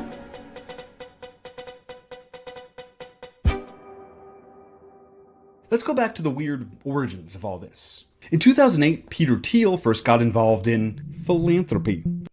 Yeah, Jay Bunkie, I think he did move to Argentina. If you can call it that. He opened the Thiel Foundation, a nonprofit that invested in building the world Peter Thiel believed in. And one big investment sticks out: the Seasteading Institute. The Seasteading Institute was started by Patry Friedman, the grandson of Milton Friedman, the famous economist who gave politicians the academic backing to rip off the global working class. The goal of TSI was to build self-sustaining societies at sea, ruled by new governments on newly constructed land. This was particularly appealing to libertarians who wanted to escape the constraints of modern governance. The question of whether seasteading is desirable or possible, in my mind, is not even relevant. It is absolutely necessary. Peter Thiel provided the seed money for this project and set up TSI with some office space in a conference room in the Palantir office. He also hooked Friedman up with one of the co-founders, Joe Lonsdale. You know, we're the guys who create institutions that are changing the world, and we've changed a lot of industries so far here in Silicon Valley, but we haven't been able to change the government. That's a pretty hard one. Silicon Valley changing the government is exactly what Thiel wanted. I spoke with one of the people who's been following the rise of this movement better than anyone else. Gil Duran, journalist and author of The Nerd Reich, to get a better understanding of the philosophy behind all of this. There's a long history of people seeking to escape democratic societies or else to bring back monarchy or authoritarianism. In 1997, there was a book that came out called The Sovereign Individual. It argued that in the 21st century, two technologies would result basically in the overthrow of democracy and the demise of nations like the United States. Cybercurrency, which we would call crypto today, and the other one was advanced automation that would create a world without jobs, and that wealthy individuals who were savvy investors could profit from this coming doom and prepare for it by making the right investments. This book had a major impact on Peter Thiel. And of course, it influenced the people Thiel was paying. Joe Lonsdale got to work. He started a nonprofit, California Common Sense, allegedly dedicated to transparency in government spending, so that voters could make a difference if they found things they were unhappy with. On the surface, that sounds great, but two founders of that nonprofit started a for-profit, OpenGov. OpenGov is a software service for government agencies to manage data. The idea of replacing democratic processes in the hands of all of us with technology in the hands of few was becoming less fringe. And other nonprofits with similar goals. They've been working on this for years. I just want everybody to know. And like he said, he didn't want to cover it because it comes off very sci-fi. It comes off very ridiculous. But here we are. And I especially wanted to play this coming off of, I know I didn't play any clips from it, maybe I will tomorrow, of coming off of Elon Musk's interview that he just did, talking about how money will be obsolete and not needed, and that there will be the wealth of abundance, but he did not say for who, right? This conversation that they have, these people literally just want, like, little city-states owned by corporations and not by the government. They want to get rid of the government. Started popping up. But while the idea of using technology to make a decentralized country had some illustrious backers in the mid-2010s, I'm going to leverage technology to create a new country. And yes, I did say country, not company. it never really materialized on a serious level. But the think tanks would herald a few successful versions of their privatization plan. Like Sandy Springs, Georgia, famously the first city in America to privatize nearly all government services. It was the darling of the libertarian press. Everything for profit, nothing public, and a consulting firm making a little cash off the taxpayers at every juncture. Those extra Exactly, Val. You said that's why Ivanka is buying that island. Exactly. Exactly. Which a lot of people haven't talked about either. Like, Taxes for corporate profit started adding up, though. Eventually, Sandy Springs unprivatized, saving taxpayers millions of dollars a year. There are also nascent communities focused on Christian values that the network state media heralds. Battleground Washington, where a data center billionaire is buying up all the property to own the town, the mayor is on his payroll, and Highland Rim, a series of developments in Appalachia run by the investment firm New Founding. And that's not even including the California Forever Project, a proposed tech city in Solano County funded by Mark Andreessen, Reid Hoffman, Sam Altman, and other billionaires. But what if this was never really... yeah, so, Kayla, you asked, and then Lenani, you said, isn't there protests? Yes. So, this is, a look at the Albanian island where a Kushner-Trump resort plan has sparked protests. Albania Sazan Island is a jewel in the Adriatic Sea. The former Cold War-era base is now in a luscious nature preserve and an inviting prospect for real estate developers. Chief among them is Ivanka Trump and Jared Kushner. Their plans are running headlong into Albanians who want to keep what's theirs. Special correspondent Simon Ostrovsky and producer Katya Patin report, and it's a transcript that they have in an interview about it, or you can just watch the full 7 minutes. I will also put that in the Discord as well if you haven't heard about it. Not derailing the video. Look, I always derail my videos. My videos take way too long to play. That's just how it is. About these little mini-governments. Here's Peter Thiel saying the quiet part out loud in 2010. Technology is this incredible alternative to politics, and the task in this world where politics has become so broken and so dysfunctional is to find a way to escape from it. Also, thank you to Patrick for the $3 train. Choo-choo. Thank you so much. I appreciate you. Tech instead of politics. We already had Doge and Palantir becoming the operating system of the United States, with a stated goal of being more powerful than the governments using it. How can we help the government stop the bad guys while also putting systems in place to make sure nobody within the government was doing anything inappropriate? So you have to have systems that watch the watchers.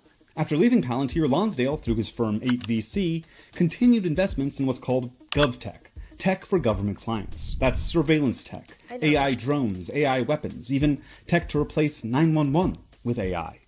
All aim to replace, privatize, and profit from tasks normally attributed to democratically accountable officials. What's happening now, though, is that the companies are becoming more powerful than the governments they serve. When we suddenly have all these billionaire oligarchs spending so much money, they were able to actually capture the federal government with Trump. So it's this interesting moment now where we're getting a glimpse of what government by technology company would look like. And Lonsdale is working to convince you that we need this by making you scared.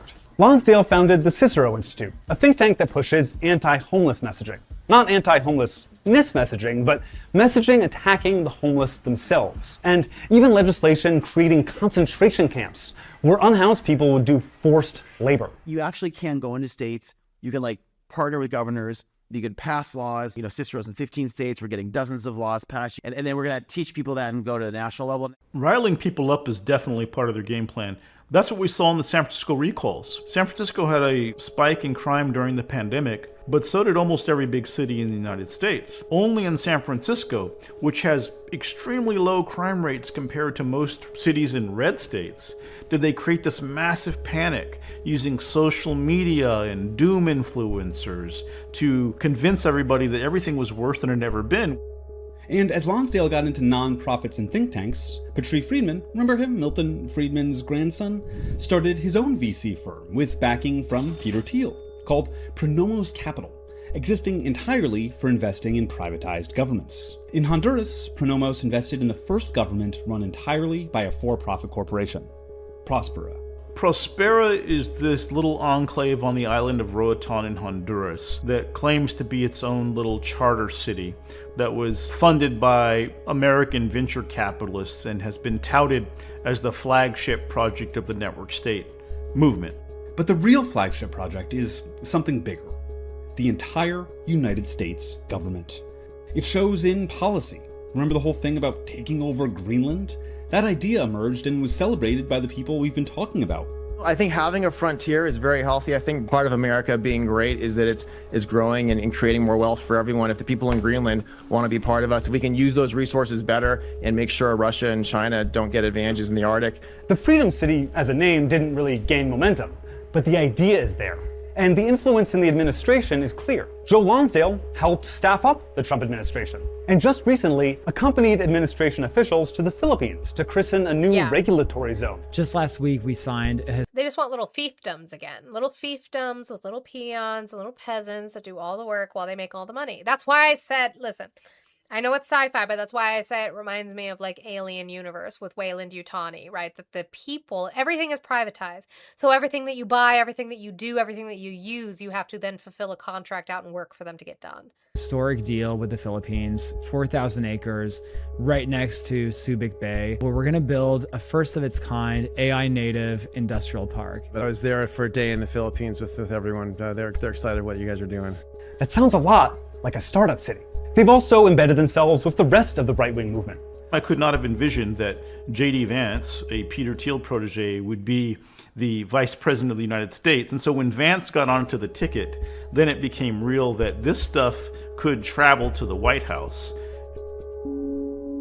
In September 2024, there was a conference at Fort Mason in San Francisco called Reboot 2024. And its website announced that we were now in a new reality and that Silicon Valley was waking up and about to become this powerful force in politics. And the guest speaker was Kevin Roberts of the Heritage Foundation, who is the guy who had shepherded Project 2025. So here you had tech VCs in San Francisco and Kevin Roberts in the same venue proclaiming the new reality. And the new reality is where we are today. And that's showing in actual policy, like the administration's quietly announced plans for maritime prosperity zones, districts on American soil with fewer regulations for corporations to build ships and reinvigorate the industrial base. Then there's the New American Industrial Alliance, a tech industry interest group, pushing for unrestricted data center growth. They were listed as co-sponsors of the Blueprint for America, lobbying for prosperity zones on American soil, a plan to sell federal and public land to private companies to build low-regulation, low-tax havens for progress. Their co-sponsor on the blueprint was the company behind...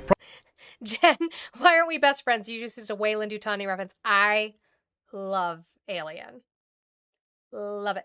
Me and my brother will sit and have literally 2-hour-long conversations about the alien, like the lore.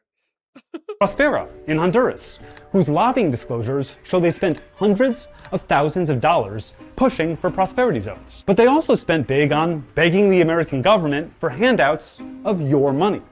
They've lobbied on refunding the U.S. International Development Financial Corporation, a government organization run by Epstein associate Ben Black, that uses tax dollars to invest in American companies abroad. That's privatized foreign aid. And they might finally get their way. Black went to Honduras and promised investment in real estate and technology there, including an investment in La Ceiba, which is slated to be absorbed by Prospera. But it's more than just government handouts. It's war crimes. So we did a master plan, and we've developed ways to redevelop Gaza. Gaza, as President Trump's been saying, has amazing potential, and this is for the people of Gaza. We've developed it into zones. It was sort of insane to see it all come together in this way. But again, wherever you look these days with Trump or with these tech guys, there's always the idea of a new city that they're proposing. And it's not clear why we need these new cities. You know, Gaza should be rebuilt for the Palestinians, but these guys see it as an opportunity to take the land. And so that... Why are we okay with that?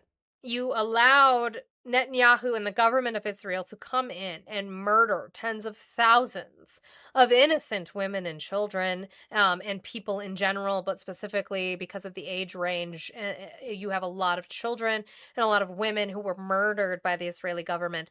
And then we're sitting here and we're coming up with mock-ups on how we can zone out Gaza and have these people within the government who have their own corporations on the back end come in and create resorts, right? We all remember, and we made fun of, but it was also a dangerous warning when Donald Trump had his AI slop on Truth Social of showing, Trump resorts and like these golden palaces and stuff on these beaches of Gaza.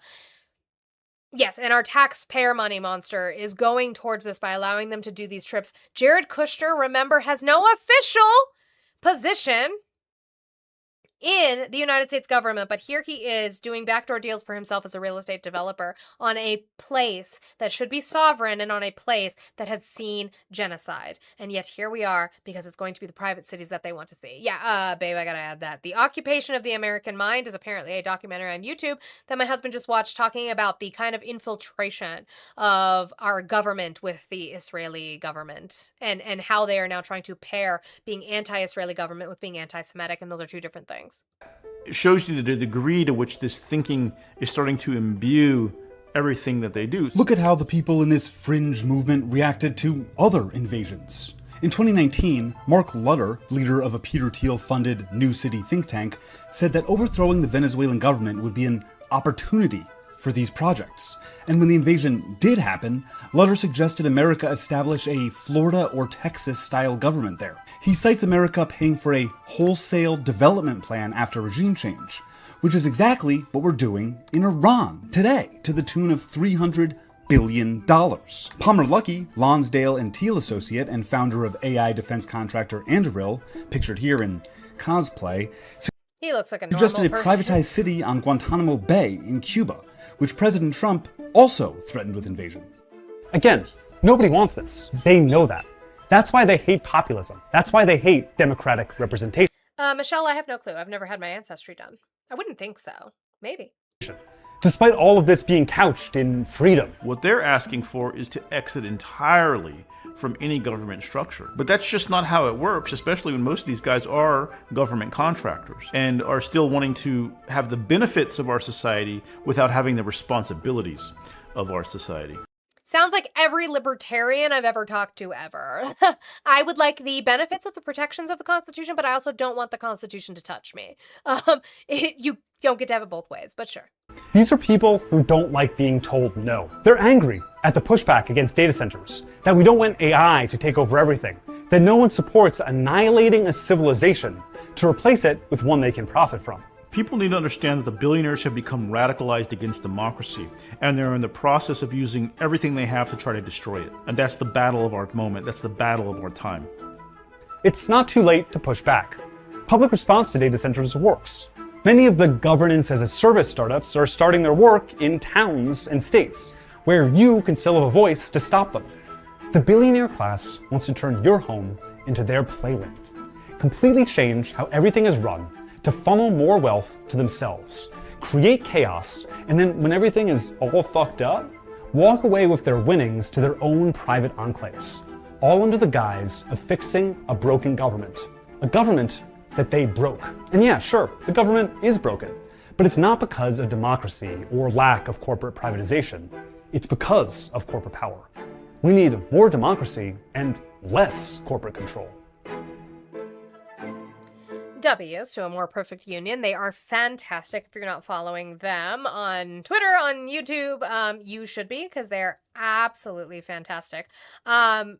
So RTP has a theory that he thinks that Trump, if he survives this term, that he's just going to fuck off, right? Because you have the Ivanka Trump and Jared Kushner trying to purchase this island in Albania. You have a lot of his big richy friends that are trying to purchase land.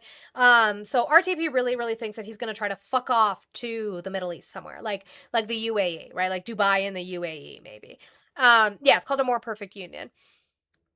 That he might just try to fuck off there with his earnings, or Argentina. Peter Thiel is down in Argentina. Maybe I don't know. It's totally possible. He sits up here and he scrounges all this money and then takes off with it.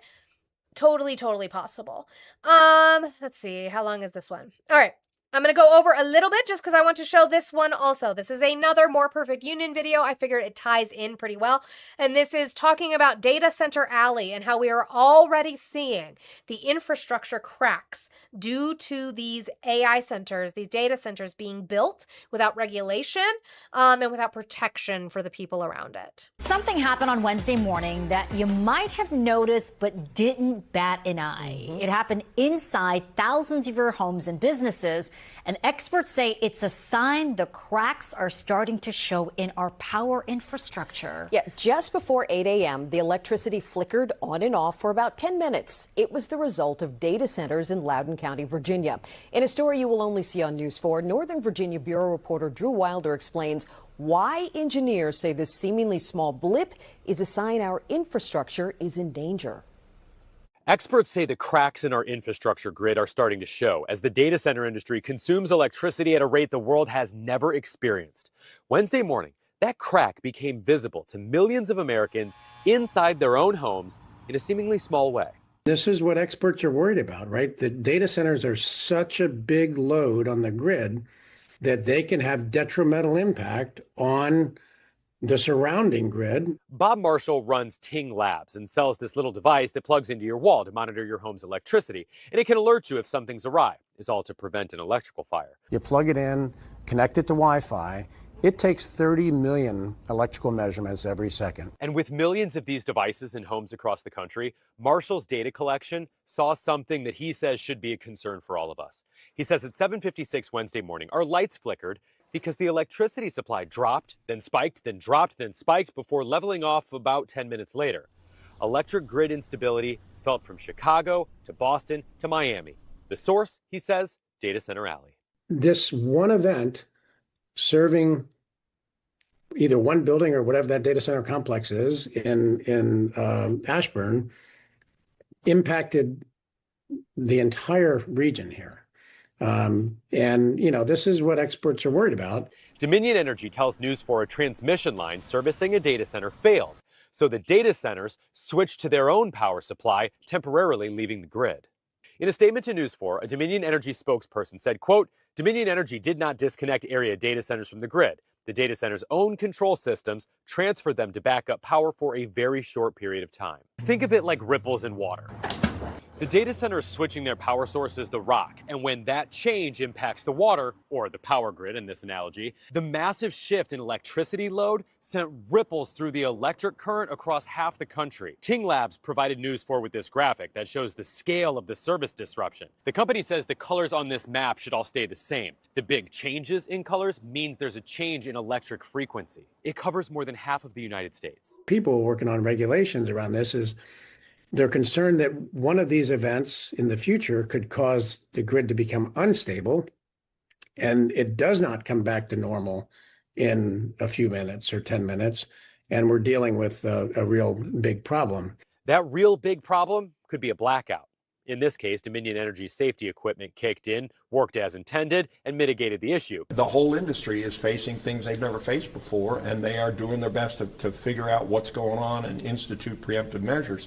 And I think for the most part, they've been able to do that. Bob Marshall says there is clear correlation between the data center boom and the instability in our electric grid, though he stopped short of drawing causation. But he does say that these types of events are happening more and more regularly than they ever have before. Reporting in Data Center Alley, Drew Wilder, News 4. Because our grids are not prepared for this. We do not have the resources to do it. Yeah, Val, you were pointing out also, and Monster, you were pointing out also the water usage. The amount of water that these centers consume. And again, it also increases utility costs for the people around because they're not helping to pay for that. So that is your utility and your water increasing. That is your utility and your energy cost increasing. And we just do not have enough regulation of it. Again, I'm not saying stop it altogether. What I'm saying is that we need to have better regulation. We need to have better oversight on it. And we just don't right now, specifically with the federal government, but even at the local level for some states, red states in particular, as Monster points out, Texas, right? We just need to do better with that. We cannot be like bulls in the china shop and take this new technology and just allow it to run rampant. We have to have control of it. And so that's what I would like to see because it is hurting people in the interim, in the meantime. So we definitely need to work on that. Okay. since I got through so much of it, I'm very, very happy. I was able to get through some bullshit that I have had on here for a long time. It means I can clear out so much. It's exciting. That I would like to try and get to these next few days. I have an entire health section I want to get into. I'm not sure if I will this week, only because I will be honest. Let's be honest. There is entries from Fauci's diary that have come out, and I don't have enough of that information to feel like I'm being honest about doing a health section for it to be included, because I have had commentary from Joe Kernan and Rand Paul on Fauci, on James Comer, on Fauci, things that I have not been able to get to because I want the full context. And now that we have these entries coming out, I want to be able to add those onto there, or at least the reporting on these entries, have that on there to be able to be honest. I also know, yes, that the tapes from Biden's interview with the special investigator that ended up becoming the Hur report have also been coming out. I am working on creating a section for that. I don't know if we'll get to that this week or if we will get to it next week. But yes, because we try to be transparent, unlike the Trump administration, we try to be transparent and we will be honest about it. Now, I will give you my opinion, which we don't try to do, but I'll give you my opinion here, which is that I think that the Biden tapes are a big fat nothing. I think that this is a desperate attempt by a dying party that knows they're going to lose the House in the midterms to try to tie the Democrats who are running now with a Biden administration, and with a particular point in the Biden administration that they see as a failure. And so they want to desperately tie that to Biden so that once again we can have a election that is MAGA versus Biden instead of actually being MAGA and delusion versus affordability and high prices. So I think it's a big nothing burger, but in the angle of transparency and honesty, I will cover it once I get enough information on it. Again, I've started a small portion, but I do not want to have it until it seems like it's not something that we're glazing over. But I just want to be honest that it's not something I'm trying to glaze over or ignore in any way, shape, or form. I just want to have enough information on it before we cover it. So hopefully, if I can get enough today into tomorrow, we can go over the health portion that I've had. It's a really long health portion that doesn't just include Fauci. There's other stuff going on within the health, within the FDA and the HHS in this country that are concerns that we need to talk about, within Medicare and health in this country that we need to talk about, and women's health that we need to talk about. We have not gotten there. And then I have another immigration portion that we need to get through, and some other things that we never got through in way of like OMB, deputy director stuff and what have you. But I want to be able to get to that. And so I plan to. But thank you guys so much. I appreciate you. W's to you guys for hitting my goal, even though it was an increased goal. And I appreciate that. You guys hit 236,000 likes, almost to that 250 mark. I'm so proud of you. Even though I went over just a little bit, you are fine, DJ Bookie. Thank you for doing such a wonderful job for me. Take a break, babe. I appreciate you. We are all going to take a break because I'm going to go eat and feed my kids and live my life and search Fauci stuff. That's going to be fun, circa 2020.